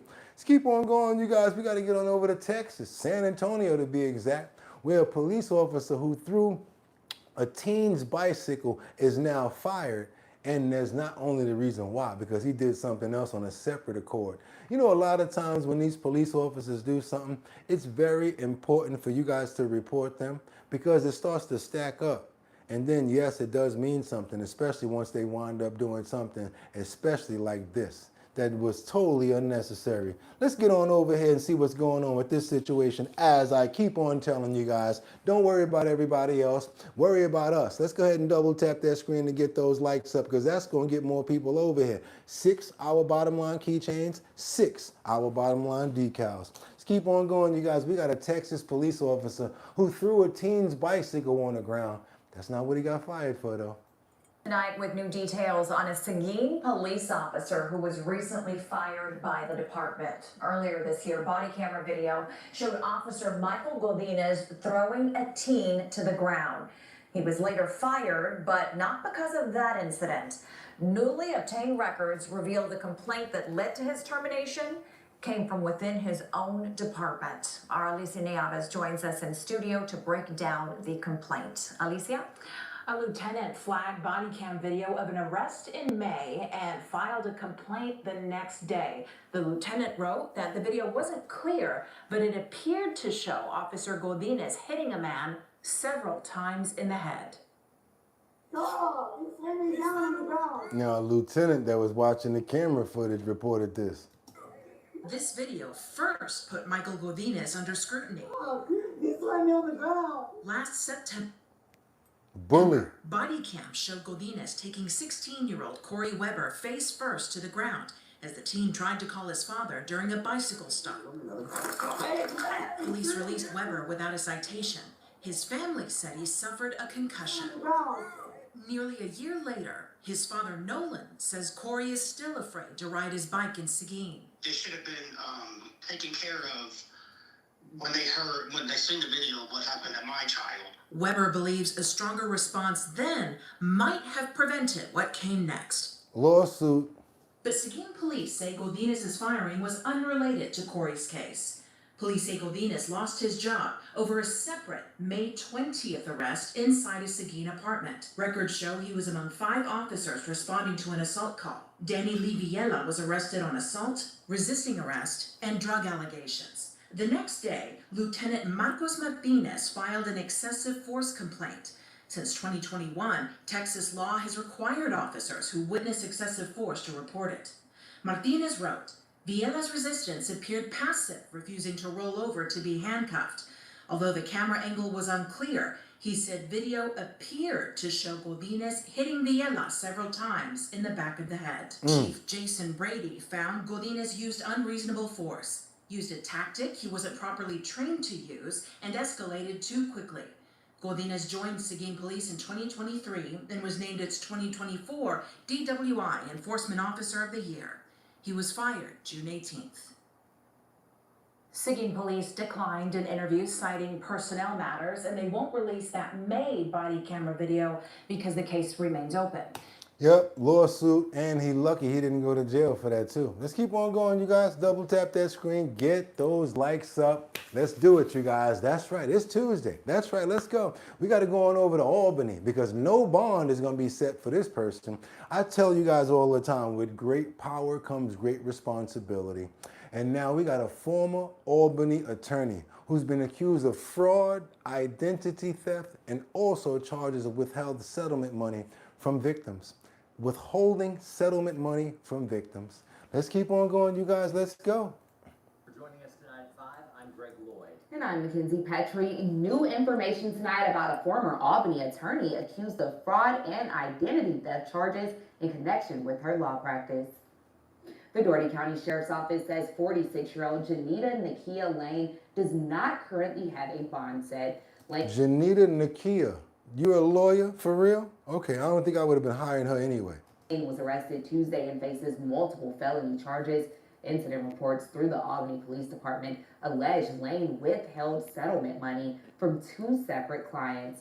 And I could believe this because my settlement money, when I got a settlement, it went to the lawyer and then they cut you a check, especially if they're supposed to take a percentage. So if they're not cutting you the check and giving it to you, what's going on with the person's money?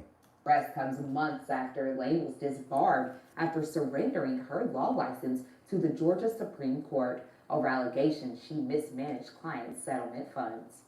Right now, Lane faces these charges: felony theft by deception, 2 counts of third-degree forgery, 2 counts of identity theft fraud, 3 counts of computer theft. So she kept everybody's money and all the settlements, basically. She just kept it all. As well.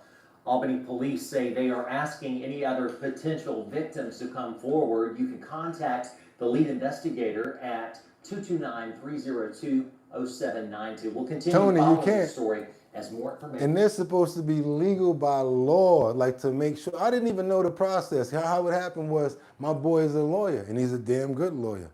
He's like, yo, let's work through this case. We worked through the case, and I don't lose court cases. So I started winning, and I was about to win the whole case. And he was like, all right. And then we finally won the case. And then he was like, all right, so I'll cut you the check tomorrow. I'm like, what you mean you gonna cut me the check? He like, yeah, they sent me the check, and then I'm gonna give you the. I'm like, for real, that's how it go?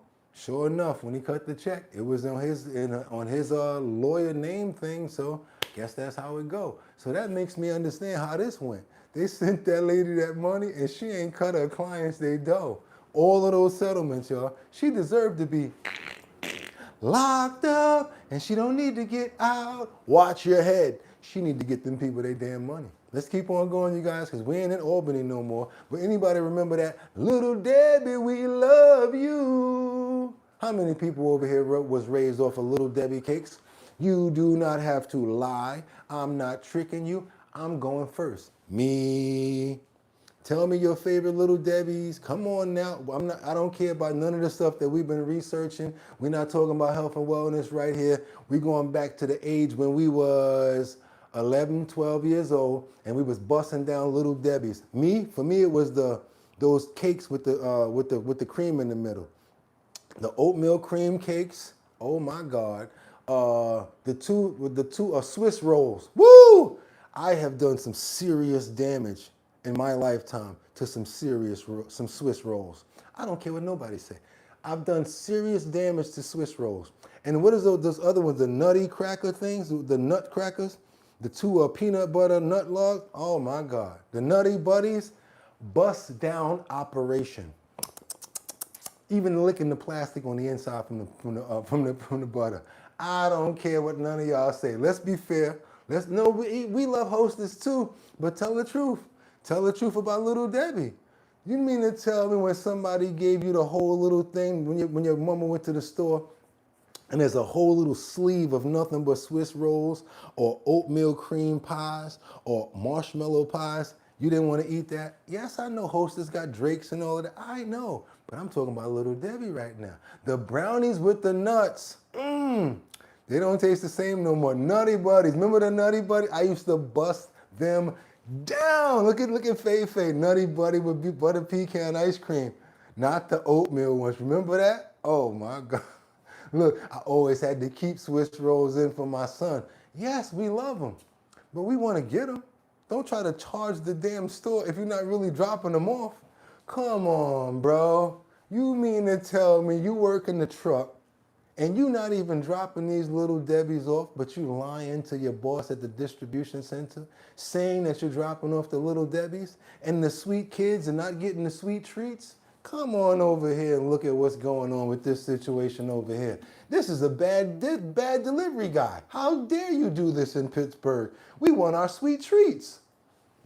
A man from Valley Grove, West Virginia, is now facing charges, and he's accused of intentionally scheming his employer out of more than $17,000. So police in the city of Washington say James Powell worked for an independent distributor delivering Little Debbie snack products in Washington County. But several stores in the county say they never received their purchases. So if Washington County, if you were looking for your Swiss rolls and looking for your Nutty Buddies, probably got mixed up in this scheme right here, guys. Instead, Powell created fake invoices telling his employer he made the deliveries and he made commission on the fake invoices. Police also say he then sold the Little Debbie products meant for the stores at flea markets for cash. A man for... You can't make this up. Man and stole some damn Little Debbies. Act like he sold them to the store, got the commission off of them, and still went to sell them at flea markets. You talking about greedy? Come on. He made the deliveries and he made commission on the fake invoices. Police also say he then sold the Little Debbie products meant for the stores at flea markets for cash. A Little Debbie, we love you. Oh my God. Okay, everybody, by the time I turn around, I'm going to ask you guys a quick question. I want to know your favorite snack cake when you was a kid. Come on now, let's do it. What was your favorite snack cake or your favorite snack that you went to since we went there? We said Little Debbie, right? Some of you guys says Hostess. You only can pick one. I'm letting you pick one. If you want to say two, okay.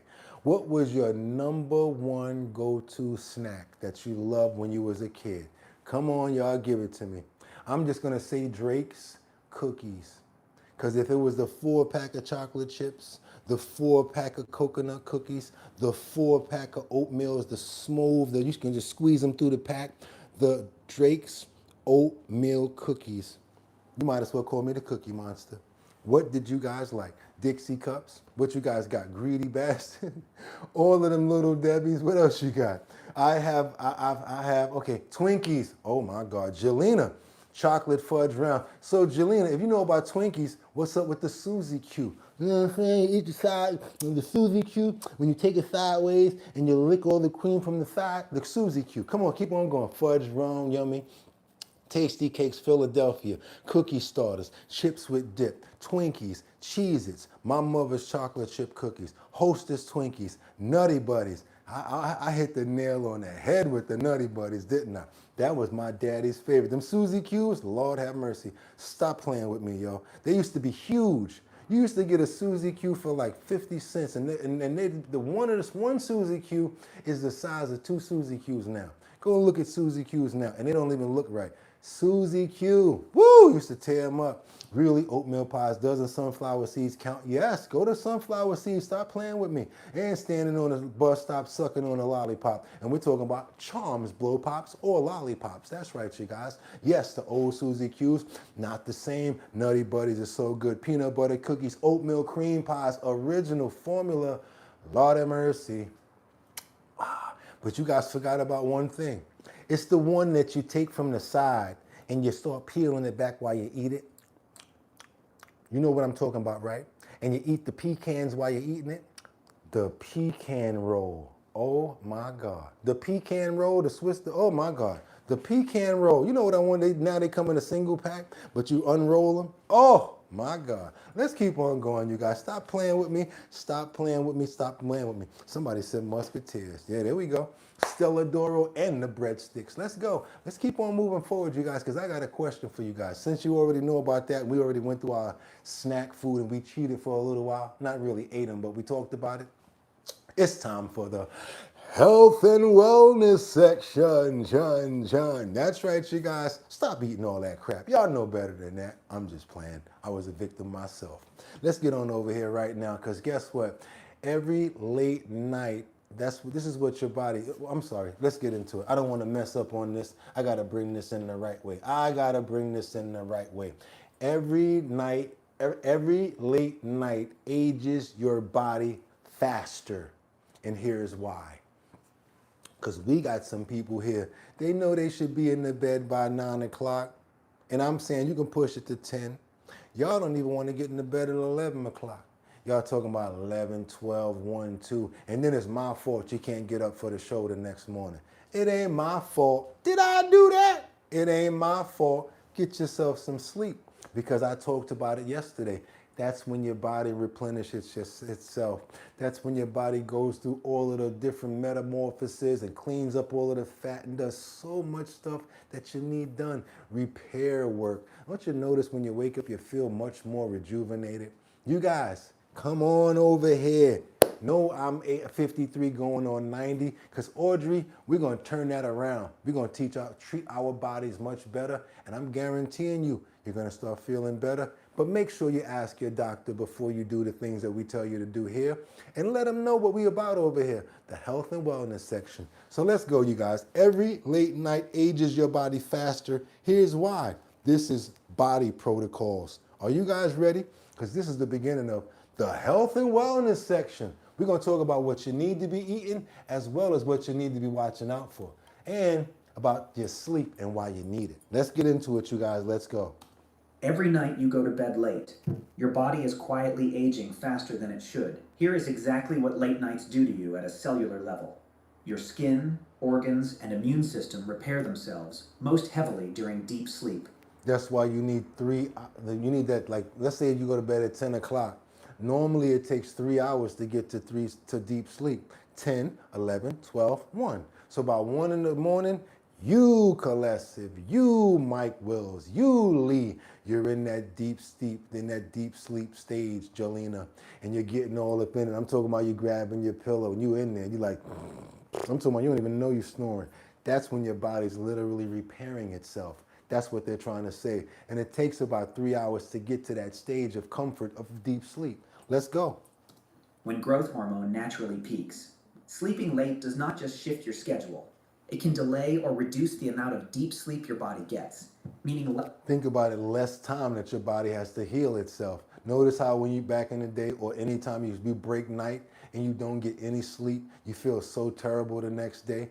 Or if you only got 2 hours sleep, that 2 hours works, but you still, it starts catching up. By 12 o'clock, you nodding off at the desk. Your body's repairing itself and you need that sleep. You got to let your body rest. less time is available for many important repair processes. Growth hormone supports collagen production, the protein that helps keep your skin firm. So when you wake up in the morning, I'll be seeing my skin all firm and tight and nice, because you know you got a good night's sleep. Put some good lotion on your face, some, what do they call it, shea butter and things like that, vitamin E oils, so that you can keep on helping on the other side. But you got to get your rest. Come on, let's go. Consistently missing restorative deep sleep may reduce this repair process over time, contributing to visible skin aging. Late sleep. Straight up and down. People that brag, man, I be breaking night. I don't got to do this and blah, blah, blah. Sleep is the cousin of death. I used to say it all the time. Then I wonder why, I got these bags up under my eyes and my skin's starting to look all whatever. I'm going to sleep. And look at your boy now. I've been getting my rest. Try to find ways to get that rest. You guys go.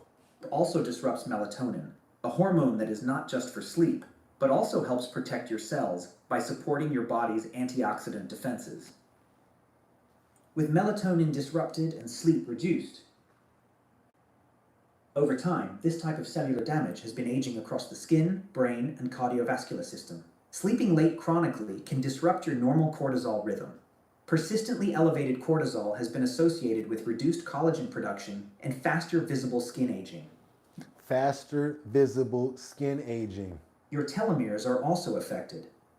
These protective caps naturally shorten with age, and research has linked consistently poor sleep with faster telomere shortening.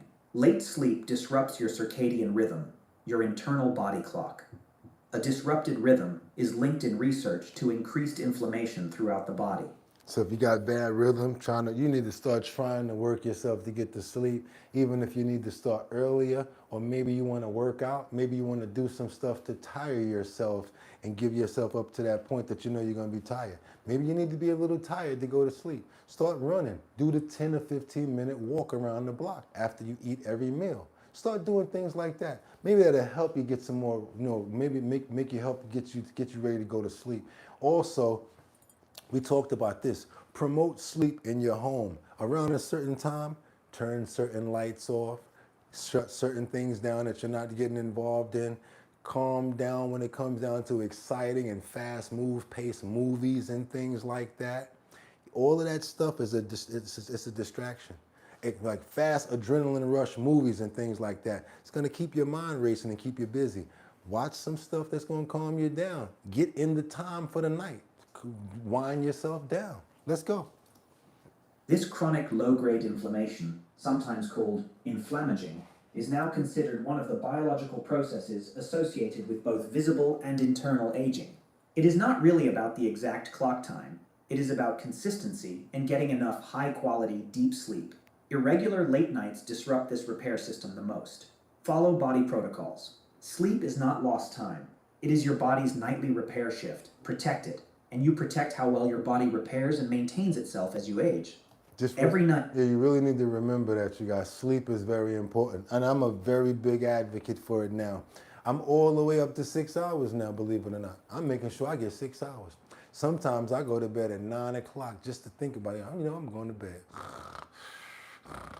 Then 3 o'clock in the morning, I'm right back up. But I got my 6, right? And then I'm right back at doing this. And I got enough time to pool and find good things to bring to you guys before you even get up to press that button at 6 o'clock. Find a way to get it. And then on the weekend, tear up that Sunday. Boom, just get in there.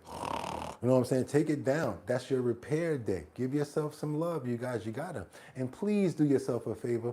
I know it's very expensive out there, but if you gotta cut down on the bad foods, start getting even better foods when it comes down to the other side of it. I'm not rich, but I know how to get better peanut butter. I'm finding better breads and better things that I can actually afford. You gotta watch the foods that we're putting inside the temple because it's very important. And also, saw a couple of people out there talking about they want to get certain things while they're green almonds and green things or whatever like that. I used to think the same way until Dr. Eric Berg stepped in and taught me some things. Yes, right, you guys. Sometimes you don't want to get tree ripened things. Sometimes you have to get it when it's already ripe. Be careful about it because green potatoes are one thing you got to be careful about. Don't consume potatoes if you don't cut off the green parts as well. If there's green parts on a potato, you got to get rid of them too. But this is not my segment. This is the health and wellness section, you guys. Ezekiel bread in the kitchen. Ezekiel cereal in the kitchen. Very expensive, but it is what it is.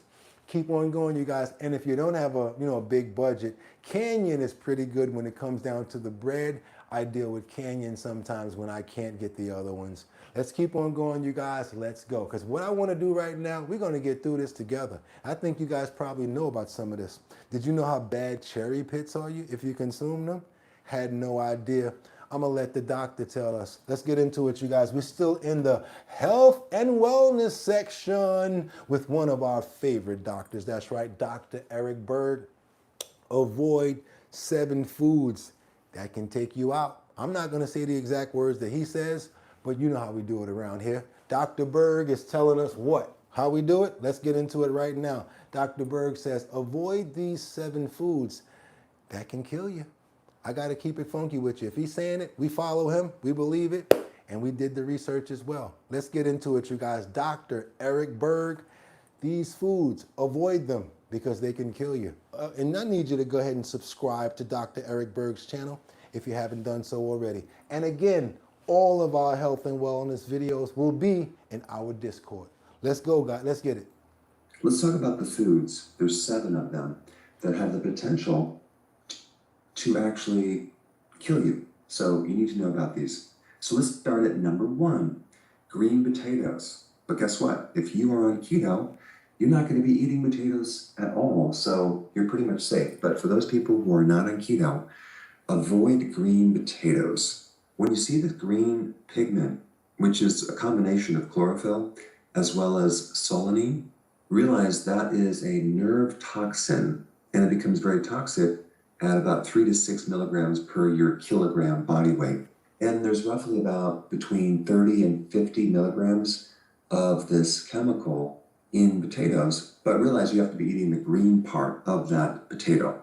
So if you're not on keto and for some reason you eat potatoes, just cut off the green parts, okay?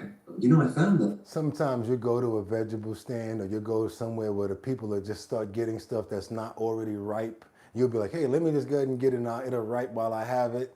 Just be careful with that as well. And if there are green parts that have not ripened, just cut them out. Just keep on going. the average person in the US consumes 1 potato every single day. So since there's a lot of people not eating potatoes because they're on keto, the other percentage of people are making up, and they're probably doing quite a bit of potatoes. Probably not in the form of raw potatoes, but probably in the form of potato chips or French fries. It could still be in the fries and the chips, y'all. But this compound, solanine, is a natural... You ever see a potato chip that got some green on it? A little bit of green? Just to let you know. Pesticide designed to protect the potato. But if you are exposed to it, it can cause nausea, vomiting, bleeding internally, paralysis, coma. And we're not talking about 1 bag of chips. We're not talking about 1 bag of potatoes. We're talking about over time. These you could be ingesting these things over a long amount of time until it really affects you. That's what we do over here. We talk about carcinogens. We talk about different colors. Talk about different things that they color food with, like food dyes, yellow number 40 and red this and that, because all of those things are derivatives of petroleum, and they are cancerous and carcinogens. So that's what we do over here. We worry about the little numbers so that they don't compile inside of us. We just keep away from as much bad things as we possibly can, and that's why I'm giving you this list today of what else to watch out for. Well, and potentially death. All right, number 2, nutmeg. The spice nutmeg.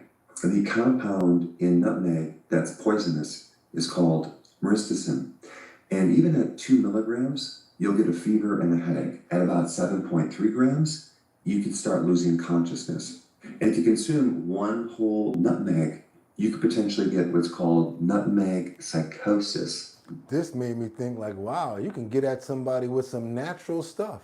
I mixed this together with the next thing he's trying to say, with the next thing, be out here like poison ivy. Drink this. You know what I'm saying? Gotta be careful. Because nutmeg mimics certain psychoactive compounds that they use in certain medications. There's been a report of an 8-year-old who ate 2 of the whole nutmegs and died. So they can be very poisonous. 2 whole nutmegs, just because he was, I guess, trying to see if it'll work, and lost his life. Stuff that we don't think about, but that's why we're supposed to have it in small doses, you guys. Let's keep going.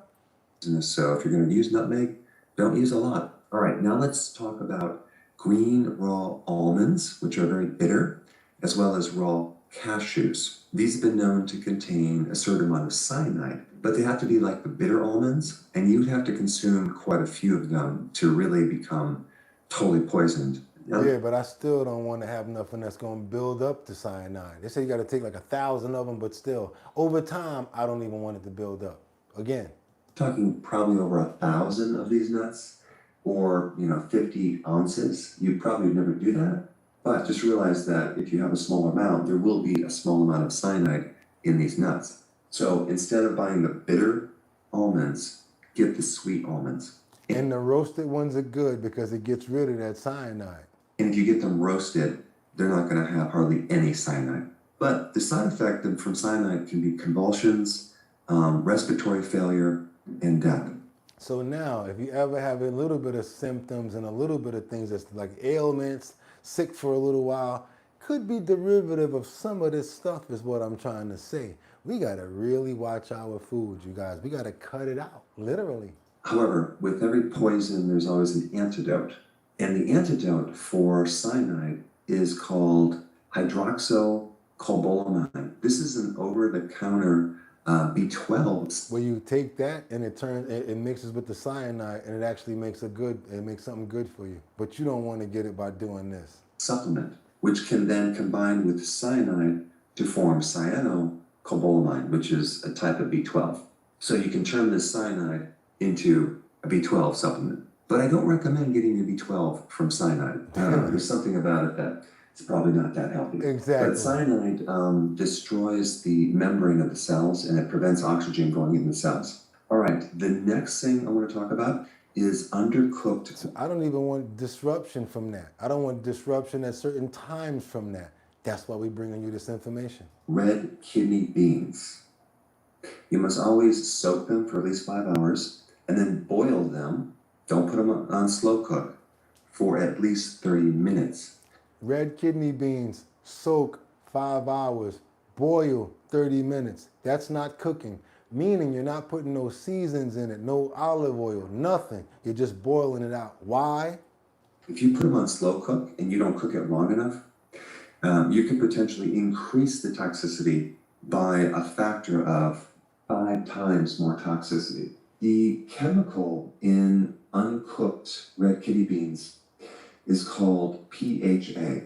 I'm not going to give you the long name, but all you need to know is this compound causes your red blood cells and your white blood cells to bind together and to be in a clumped formation. And the side effects are diarrhea, abdominal pain, vomiting, and even death.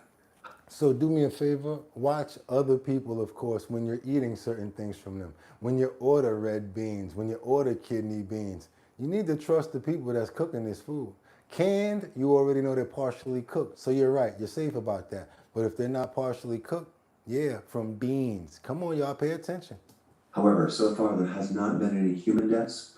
We're talking about rat deaths. If you give a rat 1% of this compound, apparently they do not live past 2 weeks. But a rat is a mammal, so imagine what it does in huge stages of what it could do to a human being.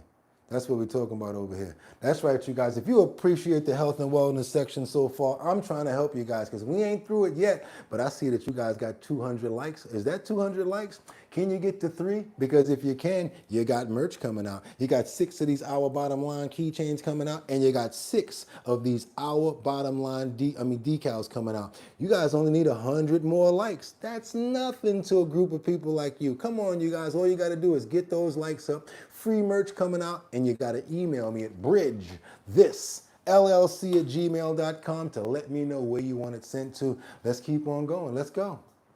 So, for your pet gerbils and hamsters, do not feed them undercooked red kidney beans. But of course, if you're on keto, you're not going to be consuming too many beans, so you don't have to worry about it. Now, let's talk about the next one, brown rice, which if you're on keto, arsenic. And you get that in small stages too. Brown rice, let's go. You're not going to be consuming either. But brown rice has arsenic, which can lead to heart disease and bladder cancer and many other symptoms. Now the reason why... Look at this. What did you just say? Colessive, like, man, I done gave up on food. All I want to eat is, in these days, is sunlight and air. Why you have arsenic in brown rice is because where is it growing at? A lot of times the soils that they're grown on used to be grown on cotton, which was heavily sprayed with arsenic. Until fairly recently, they used to use a lot of arsenic in insecticides and pesticides. And so the soils have been contaminated, and that can get absorbed right into certain plants, but especially brown rice. You can't turn that dirt over to get those pesticides out of there, you guys. It's years and years to get those pesticides out. And Lord knows how many different pesticides are in the soil. Apparently brown rice has over 162 times the levels of arsenic that could be considered carcinogenic. Not talking about non-cooked, but you got to rinse it. You got to get all of that stuff out of there. You see one person right there, Angel said that they used to never rinse their rice. That's why you got to rinse it out of there to get all of that off of it. All of that clouds, rinse your rice clean until there's nothing there. The other problem with arsenic is that they used to feed it to chickens in their feed to increase weight gain, to create food efficiency. Now, what is food efficiency? That is a situation where the chicken is so fat, it's not eating anymore. It's not hungry anymore. And that's all because of arsenic. As far as I know, most of the companies that put arsenic in feed are no longer using those products, but don't quote me, there might be one or two that are still using it. And then also, if they're overseas, you don't know what they use for those fruits and vegetables. That's why I'm such an advocate for not eating fruits and vegetables from overseas, because they have less restrictions. We got bad restrictions ourselves, but overseas in different countries have even worse. They use all types of pesticides. And how are we supposed to know what they use? Specifically, I think for turkeys. In 2011, they stopped using arsenic.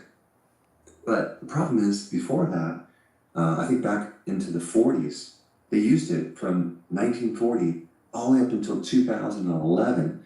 So we've all been exposed to arsenic, unfortunately. But of course, if you have been doing organic chicken, you'll be in pretty good shape. Now, one indication that you have arsenic poisoning is if you look on your nail, there'll be these white lines horizontally on your nail. That could be an indication that you have too much arsenic in your body. And just as a side note, there are certain antidotes to arsenic. One is blue-green algae, the other is selenium, and the other is zinc. You get these in a prescription form, the selenium and the zinc, blue-green algae. Only way I know getting that damn real good stuff is actually going deep sea diving, huh? They're involved in certain enzymes. Good info, though. Detoxify arsenic from your body. All right, I want to talk about uncooked bloody hamburger. I'm sorry. I talked to you about this before too, but the only reason why I stopped eating red meat, he's gonna come across some parts, but I believe personally, like whatever is in the blood is gonna be transferable, because they don't get all of that blood out of the meat. Especially when people want steak, that's one of the things that they always say. I wouldn't mind medium rare. Give me one rare. Believe it or not, the majority of people that eat their food like well done, you're cooking the most of the blood out of it. If you don't go too far, you're making it easier to chew and to eat, and that's why people actually cook meat in the first place, to try to make it better digestible. When you ask and request rare meats that still have blood in it, I personally believe, I'm not telling you guys to believe this, but I personally believe that whatever that animal had in it is being transferred in the blood. You know anything about the blood? The blood, right? Whatever that animal had in it is being transferred into the blood. Also, that's probably why halal and certain people hang the meats so that all of the blood and stuff can come out. Not only that, they bless it and certain things like that. Look at it like this. You're a cow. You're about to walk inside and get that right in the top of your head, right? You see that cow fall down right in front of you, and most of the time it goes down like that. The last thing you feel is anguish. You're feeling scared. You're feeling nervous. Last thing that goes through your body is something shocking. Where do you think that stuff winds up at? I tell you guys all the time, when you're about to have a fight, you feel nervous even if you think you're going to win or if you're going to lose. It's like your pores are right at the edge right there. So what do you think those animals are feeling? And I believe in something called the transference. So that's another reason why I particularly don't even eat meat. But let's go. Let's keep on moving. I know that's disgusting, but here's the problem. If you're buying a low quality meat from your local grocery store, you could be exposed to E. coli. And there's a very toxic form of E. coli called verotoxigenic E. coli, VTEC, which apparently can create some serious damage on your kidney, like a loss of kidney function, sepsis, which is a systemic infection, coma, even death. So there's two things you need to do. Make sure that the quality of beef that you consume is high. And number two, make sure it's cooked to the point where there's no potential for E. coli. But I would put a couple of things on that right there. If it's halal, if it's blessed, I would also say what was the way that they was feeding it. He has a farm. He's got cow. He's got oxen as well. So he would say to you, make sure that they're grass fed. But also, how are they, you know what I'm saying, how you put them down is another way that's important too. I think it's more important to get a quality source of beef. And so if you're going to do something rare, if it's quality, chances are it's not going to have pathogens like salmonella or E. coli. And If it's rare, talk about that rare. I like the rare because I like the taste of blood. Ugh, no thank you. the question is, where does E. coli come from? It's coming from the cow's intestine. And so in the processing of that meat, sometimes there's a cross-contamination. All right, the next one is cherry pits, okay?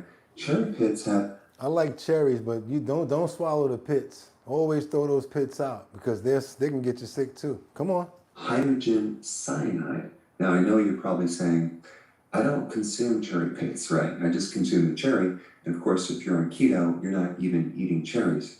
But just in case you end up swallowing a few, they are a bit toxic. Like one red cherry pit has 3.9 milligrams of hydrogen cyanide.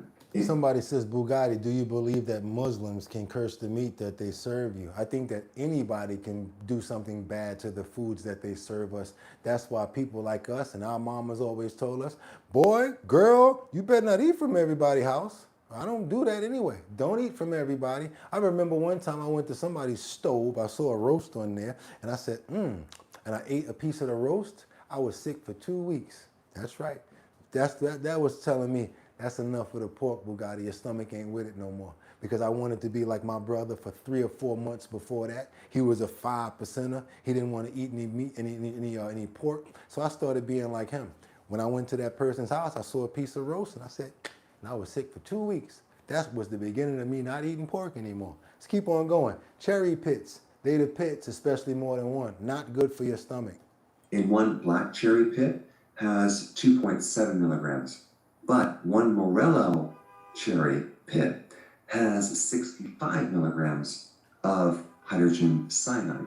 And the toxicity level will be between 0.2 to 1.6 milligrams per pound. So now you can be out here like just mixing this crap together. But that's why I said to myself, we need to know. We need to know stuff like this. A cherry pit can do that to you. Two nutmeg balls can do that to you. I think my people need to know this. Of your body weight. So if you're a pretty light person, let's say you weigh under 100 pounds, 0.2 times 100 pounds is 20 milligrams. So if you're accidentally consuming one Morello cherry pit, which has 65 milligrams, you could be way over the limit. So the symptoms of being exposed to hydrogen cyanide would be abdominal pain, of course. It would be nausea, headache. The crazy thing is we wouldn't even think about that. I just ate the cherry. I made a mistake and swallowed the pit. We don't know that that's why we're in pain. And other more serious fatal symptoms. All right, that includes our list of foods that you need to avoid. Foods that you need to avoid. Let's break it down. We're going to go backwards. We got the cherry pits. You guys, we had the uncooked bloody hamburger. We had the brown rice. We had the undercooked red kidney beans. We also had some green raw almonds. We got to watch out for that. We got to watch out for too much nutmeg. And also, one of the toppers that we had at the top of it was what? What was that? I think that was the one with those green potatoes where we think we're going to bring them into the house and let them ripen in the crib. I don't think we need to be doing that. Go ahead and get you some already ripe, fresh potatoes. Make sure that they're from a good source. And you guys, if you got to start taking photos of the bags of vegetables and looking against a list, which they now have on the FDA, I guess I'm gonna have to find that list and a source to it. That's right, you guys, we're gonna have to find and get that list of iceberg lettuces and lettuces that they actually have so that we can just go ahead and scan our phones to make sure that we're good.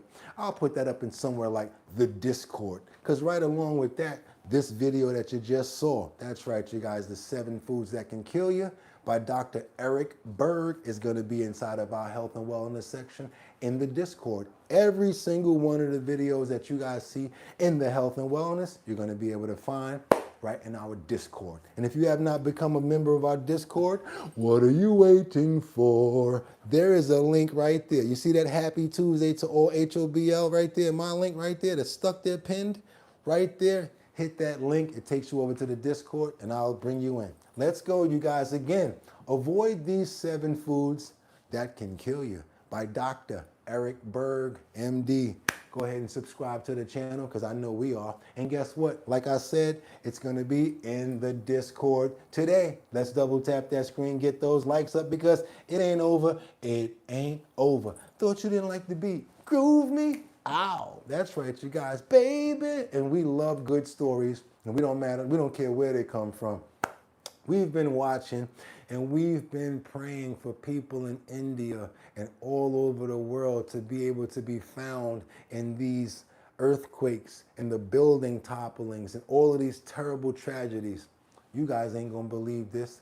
We're gonna call this a miracle right here. One of our pets, 28 days later after an earthquake inside of a building, 28 days, no food. And they found a furry little friend, you guys. That's right, 28 days, miracle dog found alive 29 days later in Venezuela's earthquake.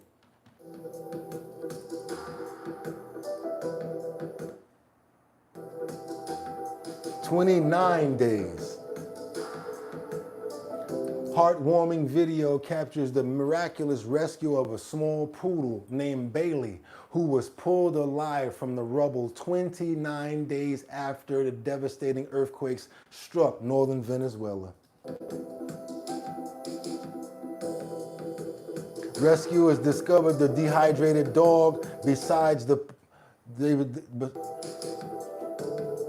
and after receiving emergency veterinary care, Bailey was reunited with 11-year-old Victoria Isabella Rangel, who also survived the tragedy. Look at Bailey, y'all. Look at Bailey.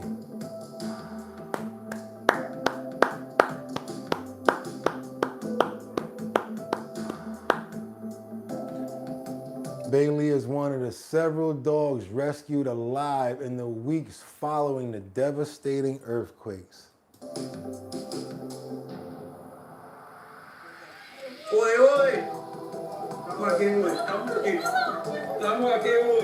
Wait a minute. Something about a Buddy bath. I think that's her right there. That's the owner. Buddy beat the odds after surviving 8 harrowing days buried beneath the rubble of his collapsed home. I think that's a typo. That was 28 days. 28 days, yeah.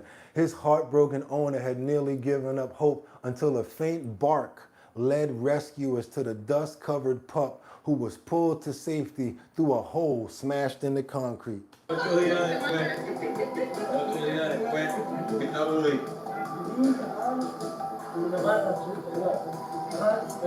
Emotional footage captured the moments a search and rescue team from El Salvador successfully saved a puppy named Gazelle. We got another one, Gazelle, a puppy.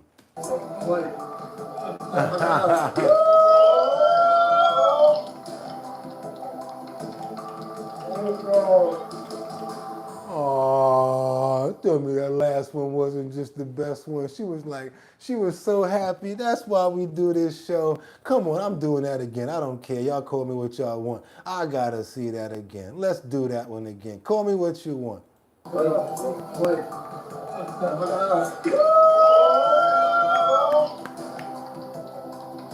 There you go. She stayed 5 excruciating days buried beneath the earthquake rubble in Venezuela and was rescued, showered her rescuers with affection once she was finally freed. Look at that, you guys. She was so happy. She was licking everybody. She was like, yes, you got me. I don't know who you is, but thank you kindly for getting me from under this building. Thank you so much. That's right, you guys, thanking you. That's like she was thanking him, right? He was thanking him. How was the dog doing that was having a hard time walking? I forgot his name. We're going to look into all of them, but we just love animals over here, and that's why we do what we do, you guys. We show massive love to Lynn and Nova, all the dogs and animals around the world, especially cats too. That's right. We got a special place in our hearts for cats too. That's right, you guys. Y'all know how we do over here at Our Bottom Line. This is going to be your last and final chance. I don't know where you're at with the numbers, but you guys fought a valiant fight. So guess what? Let's double tap those screens to see if you guys can get those likes up, because if you can, we got, that's right, 6 Our Bottom Line keychains coming out and 6 Our Bottom Line decals. 12 pieces in all. Email me, bridgethisllc@gmail.com.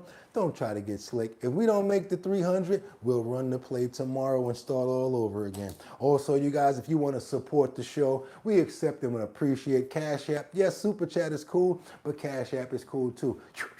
$, BOOGOTTINYC.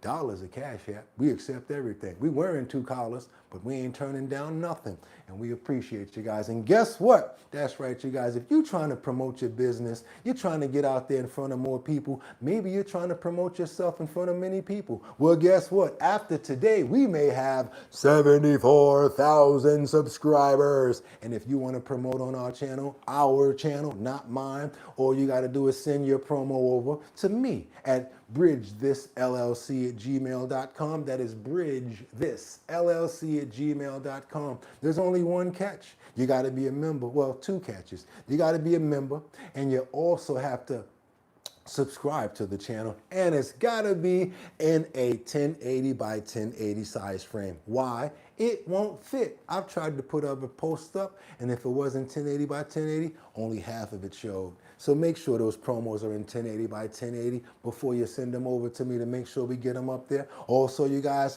y'all know what we're about to do, right? We got to promote. We got to promote the Show Your Talent search. That's the talent search that we're doing with my DJ Don Dada, formerly of Black Ink Crew. That's right. We're doing it in New York, Manhattan, Bronx, Brooklyn, Queens, and in Staten Island. Also, one person from here will be able to be in the talent show as well. What are you going to make? Boom, $250. And after we get everybody together from every single borough plus one person, you're going to go against each other for the $1,000 cash grand prize. That's right, sponsored by Big Drip Hard Punch. And I'm going to be your host, Boogotti NYC. Want to be a part of the show? All you got to do is go over to the website, www.drinkbigdrip.com. You guys see it, www.drinkbigdrip.com. And you see what Miss Swanza says. If you want to get lit, you got to drink Big Drip. Thank you so much for the love and support, Miss Swanza. Go on over to the website, www.drinkbigdrip.com. Put your email address in that front slot. And boom, guess what? We're going to keep you posted on where we're going to be at. Me, myself, Donna, and the rest of you guys that pull up. We're going to have a good time. Y'all know what it is. The #1 show on YouTube. They not messing with us. Let's go. We got to get those prayers in the air. Today is Tuesday, and we'll be right back here tomorrow for Hump Day for a whole nother show. New suit, new views, new trending topics, current events, and the health and wellness section. But before that, let's get those prayers in the air. What do you guys want to pray for? Can I see it in the comments? What do you want to pray for? Who do you want to pray for? And what are we praying for right now? We're going to let you type it in there because there's power in numbers. And if all of us pray together about something, I want to make sure we got you guys covered. I'm talking about Sam Champion. We're talking about everybody's family. We're even going back to all sorts of bad situations. Whatever it is that you want to pray for and you don't mind sharing it, put it in that comments right there because we're about to get on top of those prayers right now. I want to start it off by saying I want to pray for love. I want to pray for happiness. I want to pray for respect. I want to pray for understanding. And you guys know when you say love, that's very serious right there because you see what love can do. Can save people and bring people together. Also want to pray for every single person here. Thanking you guys for coming through, showing so much massive support for the show every single day. I cannot do it without you. And you ask me why I do it. It's because of you. It's because I know you're going to pull up and I know you're going to be here. So I want to pray for everybody's family. I want to pray for your family. I want to pray for Sam Champion. I like to pray for Miss Swanza. Everybody who's got certain situations going on.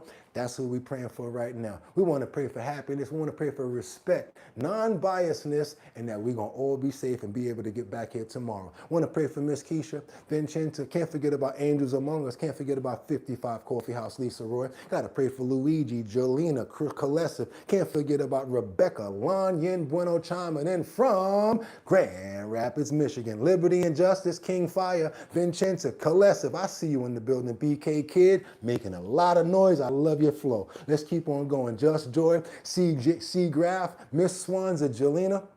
We got to pray for Mariah Munoz and Luigi. Can't forget about who's that? Dale Hoffman. That's right, Dale. You in the building too. Colessive, Miss Swanza, Rebecca Langen Bueno, King Fire, Jelena, Colessive. That's right. Who else we got? We got to get up in here with Casey Ramos. Can't forget about Winter Rising, Angels Among Us. Can't forget about Teddy, Terry, 55 Coffee House, Lisa Roy. That's right. We can't forget about Luigi. That's right. Sam Champion, Mark Dorfman, Jeffrey Spilker. That's right. I try to remember as many as possible. Casey, did I get you, bro? Just want to make sure. And we can't forget about Batty Lynn and who else? Boogotti NYC. Got to get me up in the NBA Blaster. Who else? I see you. There you go. I see you. And we got to get me in there. Tony Wright. I see you.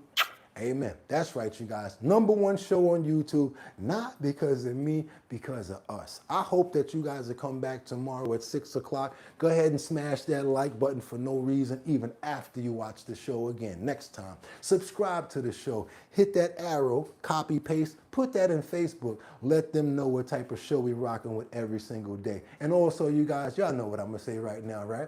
Y'all could have went anywhere. But the fact of the matter that you came here to chill with me, I appreciate you. So until 6 o'clock in the morning, Wednesday, hump day, the 29th, I'll see you guys in the morning. Could have went anywhere. Fact of the matter that you came here Tuesday, I appreciate you. Got 'em!